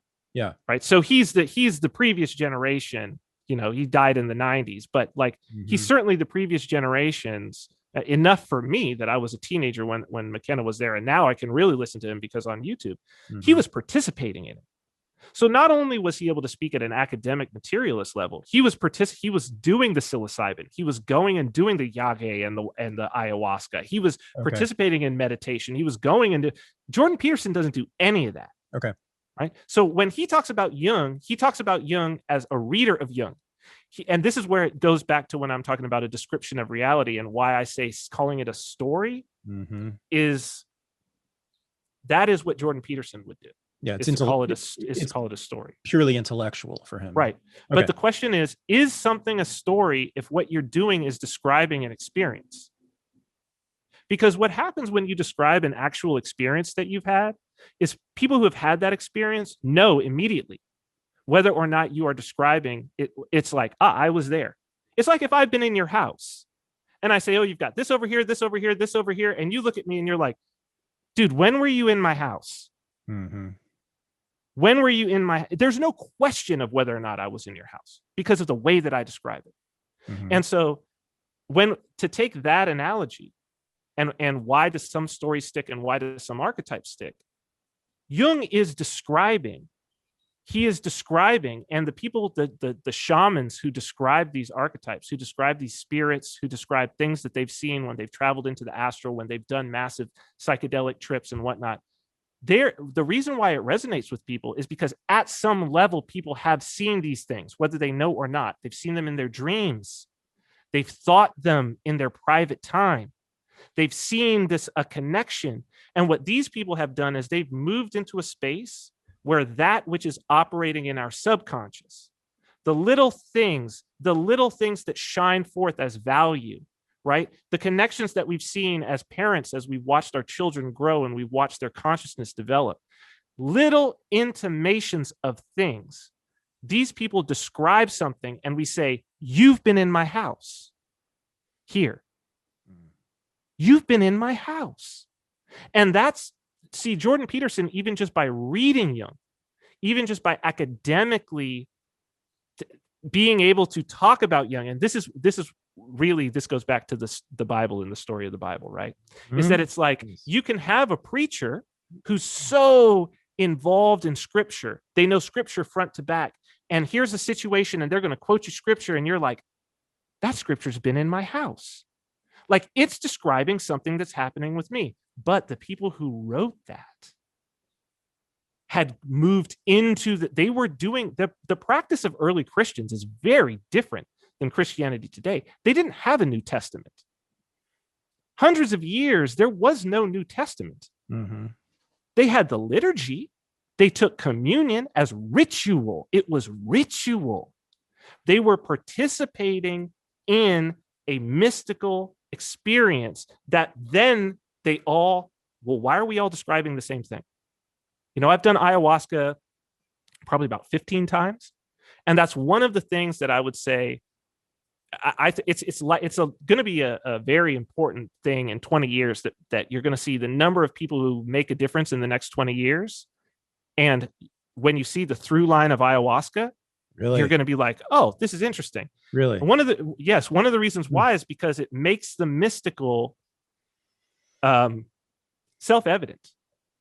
And it's because you realize that what the experience that you're having is not coming from inside of your head, because the experience that you have of the spirit, of the place, of the message, of the quality, of the colors, all of this is the exact same that a Shipibo Indian describes that they had, who's just in the jungle. So it's like, it's completely disconnected from culture. The fact that, oh, yes, there was an old woman spirit who communicated with me in this way. I've had an experience where I was talking with the organizer of one of the group that I'm with. She's now a shaman. I remember we were having lunch one time and I said, sometimes there's this thing where like I'm going and then I'll get something. And then there's right at this time, this particular song that's sung, this particular time in the ceremony, and then I'll go into this place, and I don't know how to describe it. It's like a casino, but it's like bubbly, and it's got these colors. And she stopped me, and she goes, "Oh, you mean Candyland?" And I was like, "Oh yeah, that's exactly the name of this place." And she's like, "Oh yeah, that's yeah." And so it's like, wait a minute. This is completely divorced from subjectivity here. We're having an experience where we're both describing an objective reality. Yeah. And so now I'll go back to the answer to your question. So the answer to your question is because those archetypes are describing objective reality, but we are not always fully aware because we are not shamans who are participating in mystical practice all the time. But if we were, we would literally be able to talk to those archetypes on a regular basis. Right. So you think those archetypes are outside of human consciousness? No. Well, there is no outside of human consciousness. Okay, cool. But they are transhistorical, according to Yes. you, right? They don't change over time. Yes. A Filipino woman will see the same thing that a guy in San Bernardino will see, right? Yes. Right. And so that Yes. tells me, so it's metaphysical, right? And transhistorical. Yes. And those things tend to be associated with things like God. Yes. Right. But I Yeah. guess are you also saying that they somehow emanate from human consciousness, reside in there, originate in it, right? Because the typical metaphysical claim about such things as God and things that are transhistorical is that they're outside, right? They're created by God or nature or whatever, and then they affect human beings from the outside in. Sounds to me like, well, you tell me, where are these archetypes? Where do they reside? Where do they originate? Well, do you know the New Testament is written in Greek, right? Almost all of it is written in Greek. The original, I guess. Okay. Yeah. Okay. They're all Greek. They're all Greek speakers. Okay. Yep. Right? So Paul especially is an educated Greek speaker. Okay. Right. Yep. And so the question that you're asking right now sounds a lot like the type of question that a Greek philosopher would be asking right around that time. I've taught the ancient Greek philosophers for decades. Yes. So when you view Christianity and the answer, because the answer to what you just said is basically the answer that Christians came up with in terms of the Trinity, the Trinitarian God. Okay. Right. And so the idea of the word made flesh, logos, which is a Greek word. Yep. Right. So the beginning of John, in the beginning was logos. Yep. Right. And logos was with God, and logos was God. Right. So consciousness is logos. That's the idea that is the basis of our culture. Okay. Christ is the manifestation, the embodiment of logos, and that all of these things exist inside the realm of consciousness, which is not created. It emanates from the Father, but it is consubstantial with all of creation. So that is to say that the consciousness is eternal in the same way. This is the Christian philosophical idea. This is why it's stuck, because it answers your question. Because your question is like, well, where do these things come from?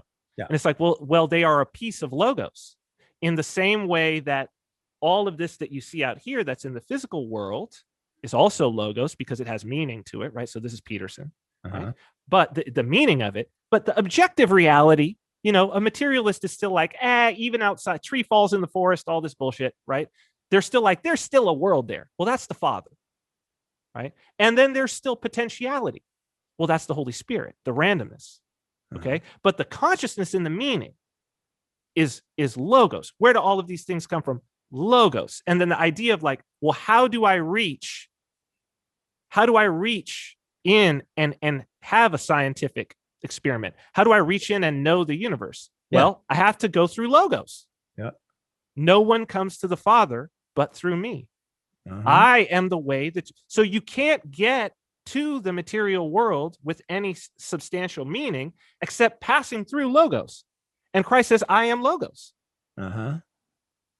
So this is the answer. This is why the story sticks. The story sticks because it describes reality in a mystical, poetic way, right? And it's true.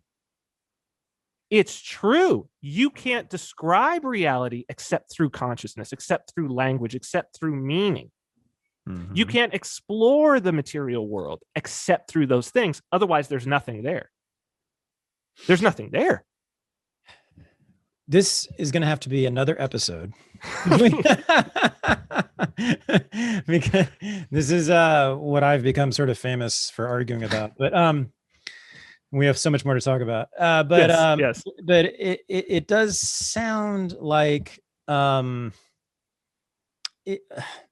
it sounds like you are making certain phenomena outside of you're placing them outside of human consciousness, that like logos, for instance. It's this human consciousness is logos. It is logos. It's all logos. It's human consciousness is not distinguished from God's consciousness. So let me see it's if I not can distinguished from any consciousness. Okay, so the early Christians, in particular Augustine, but I think Paul did too, especially I believe in Romans, but the early Christians certainly argued kind of almost in a proto-enlightenment way that what you might call logos, the workings of the mind, rationality, right?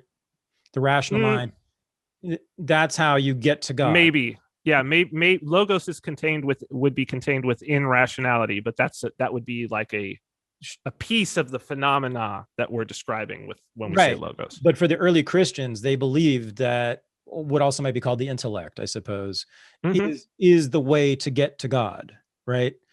And then the Protestants after the Reformation really jumped on that, because they said, you ignorant, illiterate peasants, you need to read the Bible for yourself. Stop having the Pope and the cardinals and the bishops and the priests read it for you. Read it yourself. Use your brain. Use your rational brain. Use logos to read and understand. And then, of course, what happens was the whole world broke into a million pieces because everybody read it and came to totally different conclusions about what Genesis is. Well, and that's where the Eastern Orthodox would say, this proves that the Protestants got it wrong because they were making a reaction to something that was already wrong. Because in the Eastern Orthodox practice, still to this day, the goal is to have an experience through ascetic practice, not the book. Like they're very much not concerned with Scripture, except for the fact that they can look to Scripture as a reflection of an experience that they've actually had. And so that is not intellectual. That is the same thing as taking ayahuasca, right? That is through prayer, fasting, ascetic practice, that you will actually be filled with the Holy Spirit. And then you go on to describe that experience. And it sounds like what they're talking about in the Scriptures. But there was this hilarious assumption that when people used their rational mind, they would all find the truth, which is the same truth, right, in this text known as the Bible now, right? And of course, just the opposite happened. I am now thinking that the Reformation, tell me if you agree with this, Vin. Go ahead. The Reformation might have been the first major anarchist move in Western civilization. 100%. Right, because it's the big decentralizing moment, right?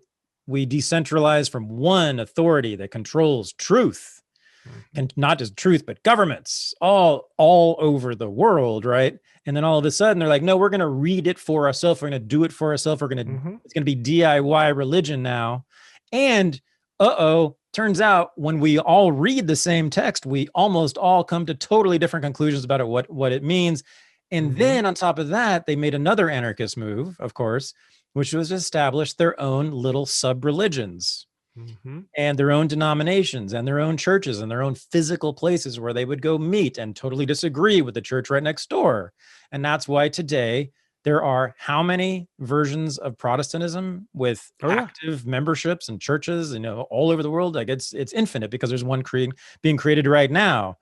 It's a great thing. It's just that it ended up causing a whole lot of people to be Christian for millennia, but whatever, or centuries. Well, it became the intellectual tradition of the West, right? And so it's like the intellectual tradition of the West is a siloed tradition, to where it's like, well, I'm not a psychologist. I'm a trans feminist evolutionary psychologist and it's just like, you're going down these paths. But again, I think that this is like the deductive versus inductive. It's the difference between, let's go in with our rational mind, let's look at this thing and let's deconstruct and tear it apart, and then let's analyze it. Right. Or let's describe an experience that we've actually had. Because the interesting thing about it is that even though you do have some of this blind men and the elephant sort of situation, where one guy feels the leg and he says it's a trunk, one guy feels the tail and he says it's a snake, all of this, they're still describing an elephant, right? Mm-hmm. But if I am reading the text of these blind men, mm-hmm. and maybe I've only got one blind man, mm-hmm. and then I'm going to extrapolate on that for generations, I start talking about this tree. Right. And there's all these metaphors of a tree and whatnot. It's really the leg of an elephant. Right. So it's like, what we really want is for the tradition, if we want to have a sustainable tradition and a practicable tradition, that's the important part. Yeah. And this is what the indigenous people have right, because it's life or death. You can't sit around and think about whether the design of this canoe or the design of this house when you're in Typhoon Alley like we are here, or whether or not this plant is poisonous or not. You can't sit around and like intellectualize and think about, oh, what's the symbology of this plant? It's like, can I eat this shit or not? Mm-hmm, mm-hmm. Right. And then the tradition that carries on, the stories that carry on, are about, oh, and he ate this plant and he was fed, and but he fed this enemy this plant. See that one over there? He fed it to this enemy and that enemy died. And now the kid knows, oh, that's death right there, right. In a narrative form, but it's a description of lived reality.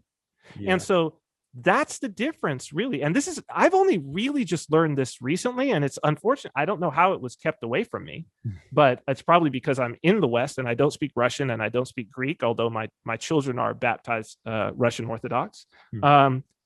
In the East, that is it. Like in the Greek, Russian, Coptic tradition, it's like, it's not about reading the book and seeing what is your interpretation. It's like, hey, go pray, fast, talk to God, come back, let's compare notes. Because you know what happens when you actually describe an experience, same with ayahuasca, to other people, if it's a real experience, if it's not in your head, and if it's real, if you haven't manifested it out of your imagination, but even if you have, because you've only got a limited landscape to imagine with, right? Mm-hmm. A limited cultural narrative and lexicon to imagine with, mm-hmm. Your imagination is going to be, you dream in a language, for crying out loud. So you're going to compare notes and you're going to be like, oh, pretty damn close. I mean, there's a little difference here and a little difference here, but that's the blind man and the elephant. You're still both touching the elephant. Mm-hmm. And so that's the difference in practice. I have no interest from a Christian standpoint. I have no interest in going in and comparing notes. In going in and analyzing and deconstructing. I have a lot of interest in, let's go talk to God and let's compare notes. And let me see if you've got a system for me to talk to God. I don't want to hear about a system where you think that I'm going to do this and you tell me prosperity gospel shit and all of that. No, tell me how to pray. Tell me how to fast. You say you're talking to God. Tell me how you're talking to God. I'm going to go do it. I will dedicate myself. You say it takes 2 years and I got to do this shit every day for 5 hours. I'll do it. I'll go talk to God and then let's compare notes, because I'm not going to believe you up front. And if this is real, let's see. Okay. That's where I'm at. And I think that's the type of Christianity that I would love to see, because that's something that can actually move us forward. Huh. Okay. Practical approach, possibly. Maybe. All right. Yeah, we got a lot to cover. Oh my God, we have already done a bunch of time here. This is so yeah. Whatever. I know we don't want to go too long. No, I'm enjoying this. So it's good. No. So let's see. Well, this will be fruitful, I think. Okay. You had a hashtag trending a little while ago on Twitter, and a lot of people were talking about this, and everybody, when I told them you were going to be on the show, said, ask him about the dim age, ask him about the dim age. I think I know your argument, but let's hear it. So you believe, unlike the dark ages, we are living in the dim ages, or the dim age now. Is this dim age? Yep. Dim age. Now, that sounds depressing. Well, it's less depressing than a dark age, That's right? true. At least there's some light. That's true. And that's kind of the idea. Right. So what is it? So the framework that I'm working off is, I mean, we've already talked about material versus mystical. And I think actually this conversation sort of sheds some light on what that means, the two worldviews and the two ways of approaching things. Right. We always operate in both the material and the mystical. And by mystical, I just mean immaterial or abstract. Right. Yep. So while if we have a good balance, we take things from out of the immaterial, whether you want to call that inspiration, whatever, we take it out of that and we manifest it in the material. And then there's a feedback loop to, again, build a lexicon, language, all of these things that we can then take into the immaterial and see new connections and whatnot. So language is obviously mystical. It's immaterial.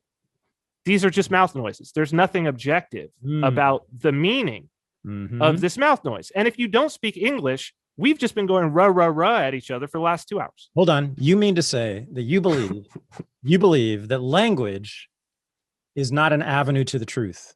You can't find truth through language, because that is the foundation of modernist philosophy, right? The modernist philosophers, well, even pre-modernist philosophers, said that that's how you find truth: is you talk, you write, you use language. And some words are, I guess they assume, they never really say this, but the postmodernists nailed them on this. They assume that some words are actually closer to the truth than other words, and you don't buy that. Well, are we talking about mouth noises here, or are we talking about meaning? Because those are two different things for words, right? So there's two. Right. So the mouth noises are arbitrary. The mouth noises are arbitrary. Yes. Okay. The sound that comes out of the mouth. The sound that comes out of the mouth. That might form a word. Right. The meaning is not arbitrary. So the meaning is emergent. And we know that the meaning is not completely arbitrary because it's not that subjective.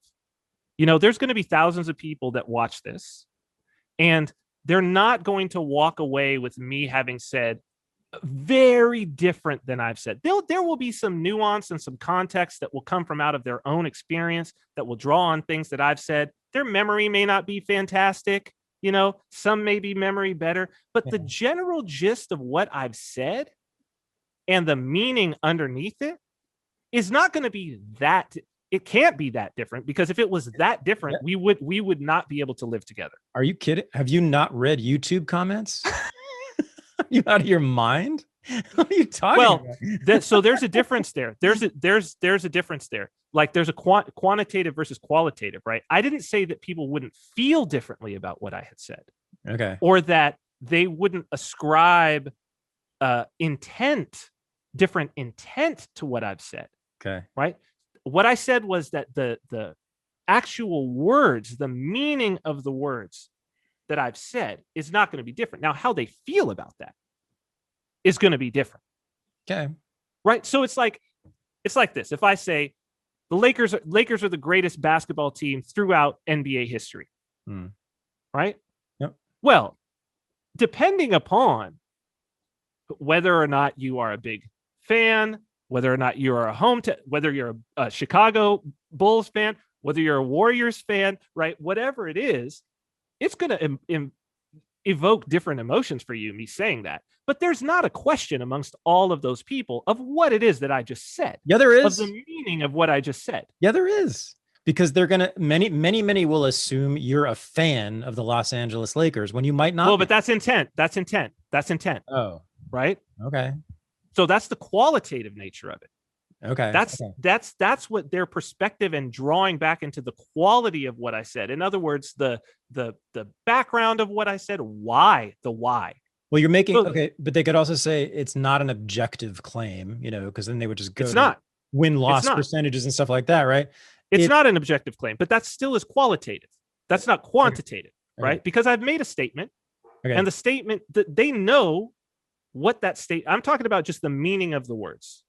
Right. Yeah. And when I say the meaning of the words, I'm talking about like at the most objective level, that it's like Los Angeles Lakers, Los Angeles. We know when I say Los Angeles, what Los Angeles means. Now, what it means to us emotionally, Mhm. what it means to us in terms of our cultural context, it's going to be, those are all going to be different. Right. Right. So in that way, that's where language, I would say language is not a route to truth. Okay. Right. At best, language can be a description of, and that's what language is for. Like at best, language can describe an experience. Yeah. Right. Yeah. And if we have a shared experience, especially that shared experience that is multi-generational, which we call culture, Right. then when we speak, we can be in closer consensus with one another. This is also a fundamental aspect of how Bitcoin is built, by the way. So this is how Bitcoin operates, right? Mm-hmm. This is the fundamental aspect of the consensus mechanism of Bitcoin. Mm-hmm. So, but I do not believe that is where truth lies. I do not believe that you can dig into language. Language is a tool, but it's an abstract tool. It's a wonderful tool, but it's just like mathematics. Mm-hmm. Mathematics is a language, and at best it's describing reality.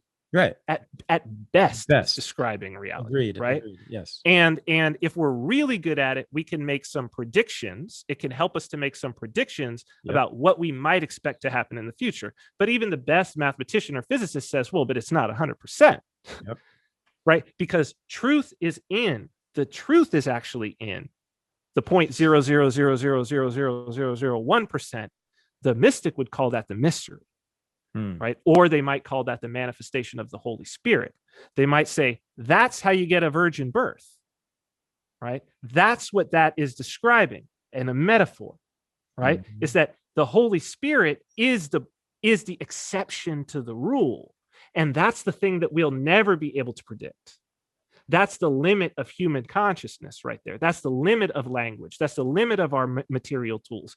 There's still something left at the end, all the way down there. And I think that that's where the modernists fall off, because the modernists think that eventually the underlying axiom is, no, eventually we could get it all. Eventually we could get all of it. And it's like, nope, you actually are getting a lot less than you think you're getting, Right. So, but no, that is my view of language for sure. But what is the dim age? Well, why do you keep taking me on tangents, man? Why do you keep taking me on tangents? Well, I mean, I've heard you. I've heard you say this. I loved it. It sounded like you've been saying that the dim age is, a devolution or retreat into superstition. And that the paradoxically, the digital revolution and all people having access to all information essentially has actually led to something which is the opposite of what a lot of people predicted, right? A lot of people predicted that everybody be 10 times, 100 times smarter now and more knowledgeable because of this. And why aren't they, for God's sake? But actually, especially if you look at very recent history, like in the last year, maybe the last 5 years, right? People who are educated, who have Twitter and the internet and broadband and have access to basically all the information in the world, have come to radically different conclusions based on and seeing exactly the same data or much the same data, much the same information, right? Trump is a fascist. Trump is a hero. We must wear masks all the time or we will all die. Tony Fauci is the world's leading expert on everything. And we should listen to it. Blah, blah. Lockdowns work. Lockdowns don't work. Yada, yada, yada. Right. And a lot of the thinking, I mean, every time I live in the Bay Area, I think it's the most educated in terms of formal education. For sure. 100%. Area in the world, and yet 97% of the people here wear masks, and that includes people on bicycles. That includes people driving alone in cars who are not Uber drivers. That includes people on hiking trails in the woods, on the mountain with no one around them. That includes very, very sadly 2-year-olds and 3-year-olds who are sick. So I can't even talk about it. It's upsetting. So upsetting. And I look at them and I'm like, you went to UC Berkeley and have a master's degree in public administration or whatever. And yet you've you read the news probably on a regular basis. Mm-hmm. This looks like a goddamn African bush tribe in terms of like Mm-hmm. their approach to, modern science, because ain't nothing scientific about their decision to put masks on a 2-year-old when they're outdoors on a bicycle. Mm-hmm. And I assume they're only basing it on what CNN and Gavin Newsom tells them. Probably less CNN and Gavin Newsom, and probably more social normative influence. Their neighbors. So probably more fitting in. Yeah. Okay. So yeah, I think that's a good. Yeah. Basically, what the dim age is the dim age is it's not a devolution, but it's a move into a mystical age from out of a material age. So I guess what you could say is that the move from the Dark Ages to the Enlightenment was a move from a mystical worldview dominating the West, right, into a materialist worldview dominating the West. I don't think there's any question about that. The conceit, or perhaps blind spot, is to think that this is that the arrow of time is like this, and that this is not a cycle and a circle, because it's like, well, but the Dark Ages came from out of Rome, which was clearly a materialist worldview, right? That was, and then you had the Dark Ages and Christianity came about. You had a mystical, so it's like we're moving back into the mystical worldview is basically what it is. And we can move back into the mystical worldview. The masks are the prime example, and what you just described is the prime example. Right. The reason we can move back into the mystical worldview is because we have conquered enough of the material that there is not that the thing we have to worry about the most, and this is the decadent age of Rome as well, and this is why you fall back into the mystical. There is no consequence, and there is no immediate feedback loop for you making cultural changes like everybody's going to wear a mask, and that your individual survival your survival value will not change based upon whether you wear a mask in terms of your ability to get food, your ability to because you're not in the wild in that way. But it will change if you are removed from your tribe, if you fall out of favor with the people at work. And this is why Silicon Valley is in particular, is because it's the most highly educated, but also the tech industry has made it. Look, LinkedIn, if you want to know, there is a link between LinkedIn and the masks. Okay. Because what has happened is that your professional capability and your career path is as much determined by how other people, we've created a social graph, whereas before it was like a letter of recommendation from your manager, right? That's what it used to be. Now it's like, no, we can query everybody in your department. We can look out and see on your social media. We can look at how the world views you. Yes. Not just how you were viewed professionally, yes, but how the world views you. Yes. And so when people are like, why are you wearing a mask? It's like, do you realize what an existential threat it would be for them to not wear the mask when they're in a community of people who are all wearing it? And then do you understand they will not be able to feed their child? And yeah, they need to post that picture because they don't have cradle to grave employment. There is no gold watch at retirement. They know that 2 years from now, they're going to be looking for another job. Mm-hmm. And they know that 2 years from now, that person may very well be a masker. And that they're going to look and be, oh, good masker. Oh, yeah, they were following along with our thing. Oh, yeah, they're a good culture fit because that started. Okay. I mean, I was in, Zappos sold to Amazon. Tony Hsieh, who just killed himself, by the way, which should tell you something. Killed himself? I thought he died in a house fire. Yeah, but what was the house fire? He was doing whippets in a shed. Oh, I didn't know that. He was doing nitrous oxide. Oh, the dude was a heavy drug user. Oh, I did super not know. Depressed. Oh, yeah, I was living in downtown Vegas, and yeah, I know Tony. I ran into him all the time. We would talk. We'd have drinks. Didn't know. Yeah, he was doing drugs, nitrous oxide in a shed. With the heater on or something, with the door locked so nobody else could get in, even though he always had people at his house partying. He always had the entourage. And the house lit on fire while he's out on nitrous. Or the shed. It's a shed.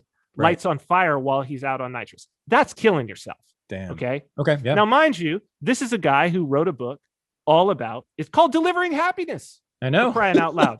about how, you know, he's running his company based on a culture fit. We don't care if they move our top line or our bottom line. We want people to be happy. It's all about a culture fit. And it's like, yeah, but you went out like that, so that was bullshit. Okay, like I can look at this and be like, that either you were naive yourself, right, or that was all just bullshit from beginning. Right. But you got to realize, like, the culture fit is a thing. These people they've got student loans. Well, they're the most educated. They're also the most in debt for student loans. That's right. They got student loans to pay. They're living in the Bay Area. They're doing all of this, and they are the purveyors of culture through big tech. Yes. And that's how you get to where you are. This is all the dim age right here, is that we have reached a place where it's decadence and luxury. We have the luxury of culture. Culture is developed in order to shield us from nature, right? We develop culture in order to defeat nature. Culture starts out as the oral history of how do you survive when Mother Nature is trying to kill you. Eventually, culture becomes the landscape. This is the natural evolution of culture, because culture is so effective at destroying nature that you don't even see nature anymore. Right. When was the last time you saw a dead person? Right. Any of you? Right. When was the last time you saw a slaughtered animal? Right. Any of you? When was the last time you saw a piece of the fruit that you eat or vegetables actually picked? Right. Any of you? Right. That is culture has dominated nature. It's all it's all abstracted from real life. That's right. Abstract. Yes. And so your existence is completely inside culture. Now, add the digital realm. Add the digital realm. And what you add with the digital realm is now you remove the remaining physical constructs. Yeah. From out. So now culture becomes abstract culture. Yeah. And now you're inside abstract culture that has no physical feedback in the physical world. And it becomes the air you breathe. Boom. Yeah. It's everywhere. I mean, it's ubiquitous.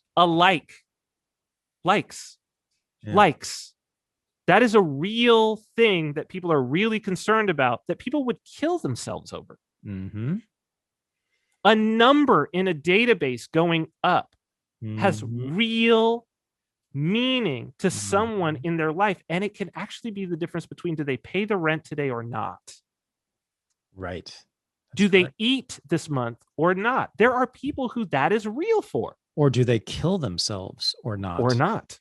Because some people's lives are so enmeshed, intertwined, and dependent upon the number of likes they get on Instagram.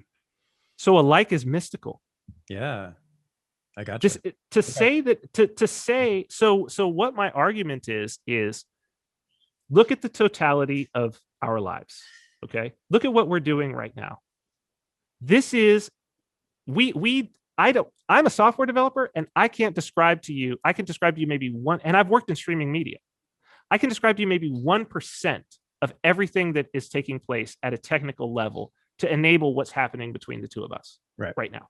Right. Maybe 1%. Maybe I think I'm giving myself a lot of credit. And you know what? That's true for the professionals who are making this happen. Every one of them.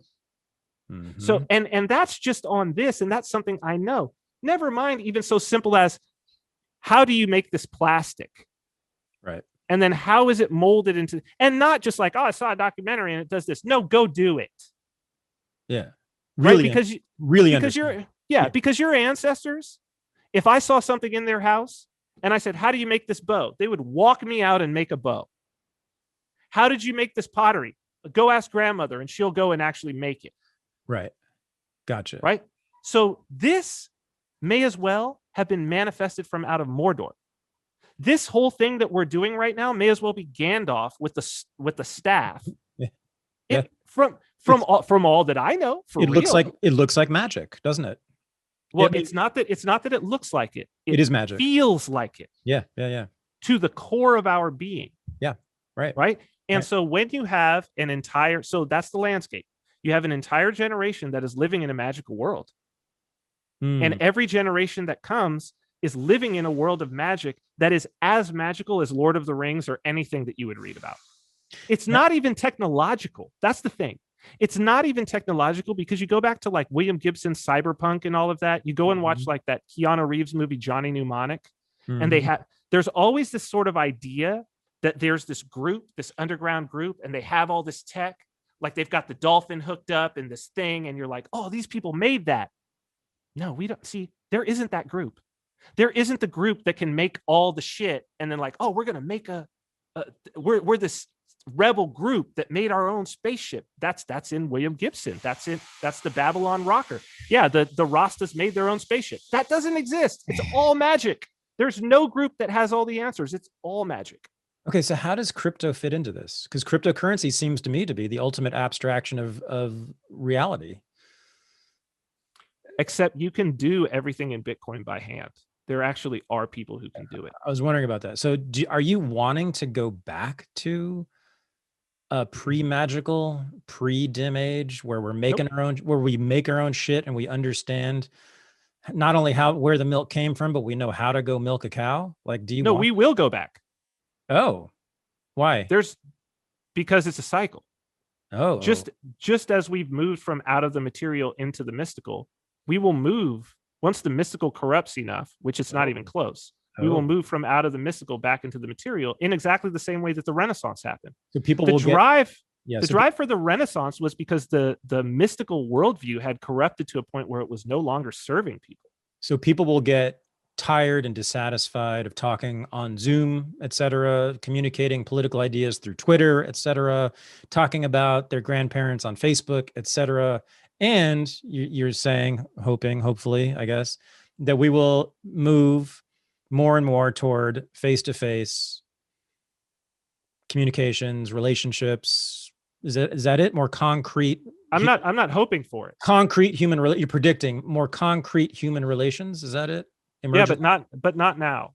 And like we're at the beginning of this age. Like this is not going to happen for generations. But what is going to happen is that invariably, but we're already seeing it, right? So there are already the number of people who are interested in growing their own food now, and the fact that we're even talking about, oh, we should decentralize all the things, the fact that this meme is traveling through.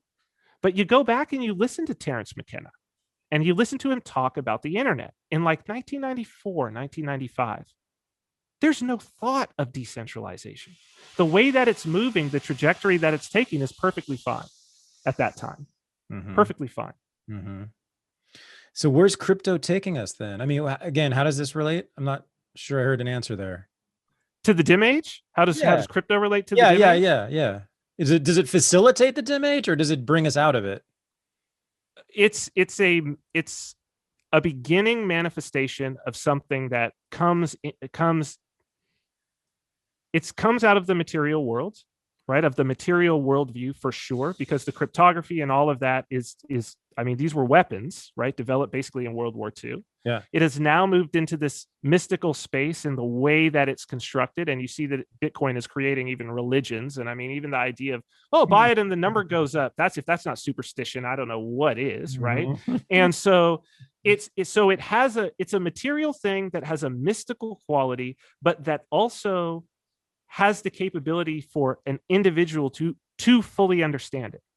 It's self-contained as a concept, which is rare, right? So it's a possible kernel, and it's going to happen. It's going to be something that happens within the mystical age, but it's something that can be a tradition, and that tradition can help to and be a catalyst for the move into the material. When the next move into the material happens, or what it looks like, I mean, this is like asking someone in 400 in Rome as they're watching the economy fall apart, or at the outskirts of Rome at that point, tell me about the Renaissance.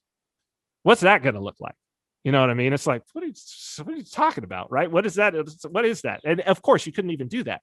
Or it's like telling somebody, I tell people this all the time. It's like looking at a BlackBerry and in like 2005 and being like, tell me about Uber, telling somebody about Uber, right, which is going to come just a few years later, just a few years later. And so, but Bitcoin has the opportunity to be a paradigm shift greater than the smartphone for sure, even though that's been a massive global cultural paradigm shift. This is way bigger because it permeates every level, because it's an economy. Mm-hmm. So the people who do go off the grid, who do decide they want to just do it on their own, this is actually a tool that they can take with them. So if you would call them like a neo-Amish, they could actually take this concept and take this tool with them and have a functioning monetary system, a functioning currency. Right. And an entire shamanic tradition around it who would keep knowledge of the math required and all of that. And they would also be able to encrypt shit. They would be able to hide things. All of that is contained within it. So it's like it has all of the pieces as a foundation for people to survive the dim age. I don't think it'll be something that helps us to move into the material, but most importantly, it'll help people survive and thrive in the dim age. And to build, am I right, their own societies within the dim age. That's it. Yes. Their own societies from scratch, from the bottom up, every element of it. They can determine on their own. Self-determination, one of the great United Nations principles, right? Well, this is when it actually gets realized. When people do it, individuals and groups of individuals spontaneously, who are not associated by any nation state, not even by language or religion, ethnicity, color, any of that stuff. They just do it and they create worlds anew. Yeah, I do believe that is going to be a natural outcropping of the dim age. And I call that group the remnant, right? Like as a sort of a view from Revelation, is that it's like what we're approaching really two sides. That I say you're going to have two sides. One is the Church of Woke, and one is the remnant. And the Church of Woke is basically taking over everything at this point. This is the new global paradigm. And this is what people have viewed the technocracy or the matrix. And in a few generations, people won't even know they're living in it. They already don't know they're living in it. People, you ask them, have we always worn masks? It's very Orwell. They're already mentally at a place where, oh no, we just always have worn masks, right? Like this is what we've always done. And it's like, this is a year old. Imagine this, the generation that's now in school. No. Who's just starting kindergarten, and they're going to wear masks and be behind these plastic things for their entire. Horrible. It's going to be normalized, right? And so but there is obviously a pushback, but the answer, I think, a lot of people, they want to push back in politics, they want to push back in media. This is going to start to get shut down, but even if it's not shut down, it will start to be drowned out, fringe, and irrelevant because it will represent an old mindset. We're already seeing this with teenagers, right? They're like, swear the mask. They're like, from left to right, they're not rebelling against this. That's how you know that this is here to stay. And so that remnant is going to be, the equivalent of the people who got on the Mayflower, the equivalent of any of these sort of people who want religious freedom. And it's like, it's religious freedom from the Church of Woke. Yes. And the remnant is going to take these last pieces of this material age, the last vestiges of the greatest things we got from out of the Enlightenment, and is going to be like, okay, we're going to take that. They're still going to keep a connection because the data and the information is still there. And the reason that they'll be able to build these societies from scratch is the light. That's why I say the dim age, that it's not lost. All the information is there. It's the light shining in the darkness. But these are going to be, the remnant will be the people who are like, we have all the information we need to start a farm. I don't know how to start a farm, but those YouTube videos are still there. They're not taken down. Right. I don't know how to make my own tools and metallurgy, but the YouTube videos are there. I could learn on those, or Renegade University is there. I could learn on that. And these videos are there, and this is there. And that will be what these people use to start anew. So that's why it's not the dark age. It's the dim age. Only a few will go towards the light. The rest will choose to be in darkness. Gotcha. It'll be a choice. Amen. I like it. I love it. Next time you're on the show, we are gonna, because we were way over time here. That's how good it was. We're gonna get into your some of your history. You went to Howard University, historically Black university, the most famous historically Black university. your ethnic ambiguity we will get into. Yep. It's happy to do it. There's something about like guys named Vin who have to be racially ambiguous. Is that the deal? Have to be. And they have to have shaved heads too. Yes. And I'm sure I'm the first person to mention that to you. No, not at all. No, I know I'm not. And yeah, so much more. And well, maybe we can get into reality, but that's a long conversation. Vin, I'm so glad to have you as part of the Renegade University community, and I cannot wait to take your course. Oh, dude, this is going to be. I'm super excited. I think that this is just great. It's spot on. It matches up with what we should be doing. It's you're doing God's work, man. Whether or not that has meaning to you, you are definitely doing God's work. When you say it, it does. It's a great compliment. Great compliment, Vin. All right, man, we're going to be in touch. We're going to talk a lot. We have business to do. And I just want to thank you for taking all this time and expressing some pretty amazing, mind-boggling ideas here. But can't wait to see you in the classroom. Oh, thanks, man. I had a blast. Great. We'll talk soon, man. See ya. This is the Unregistered podcast, and I'm Thaddeus Russell. To join the new Renegade University, go to renegadeuniversity.com. To join the new Unregistered Underground, the supporting listeners group for the podcast, go to unregisteredunderground.com. Thanks for listening.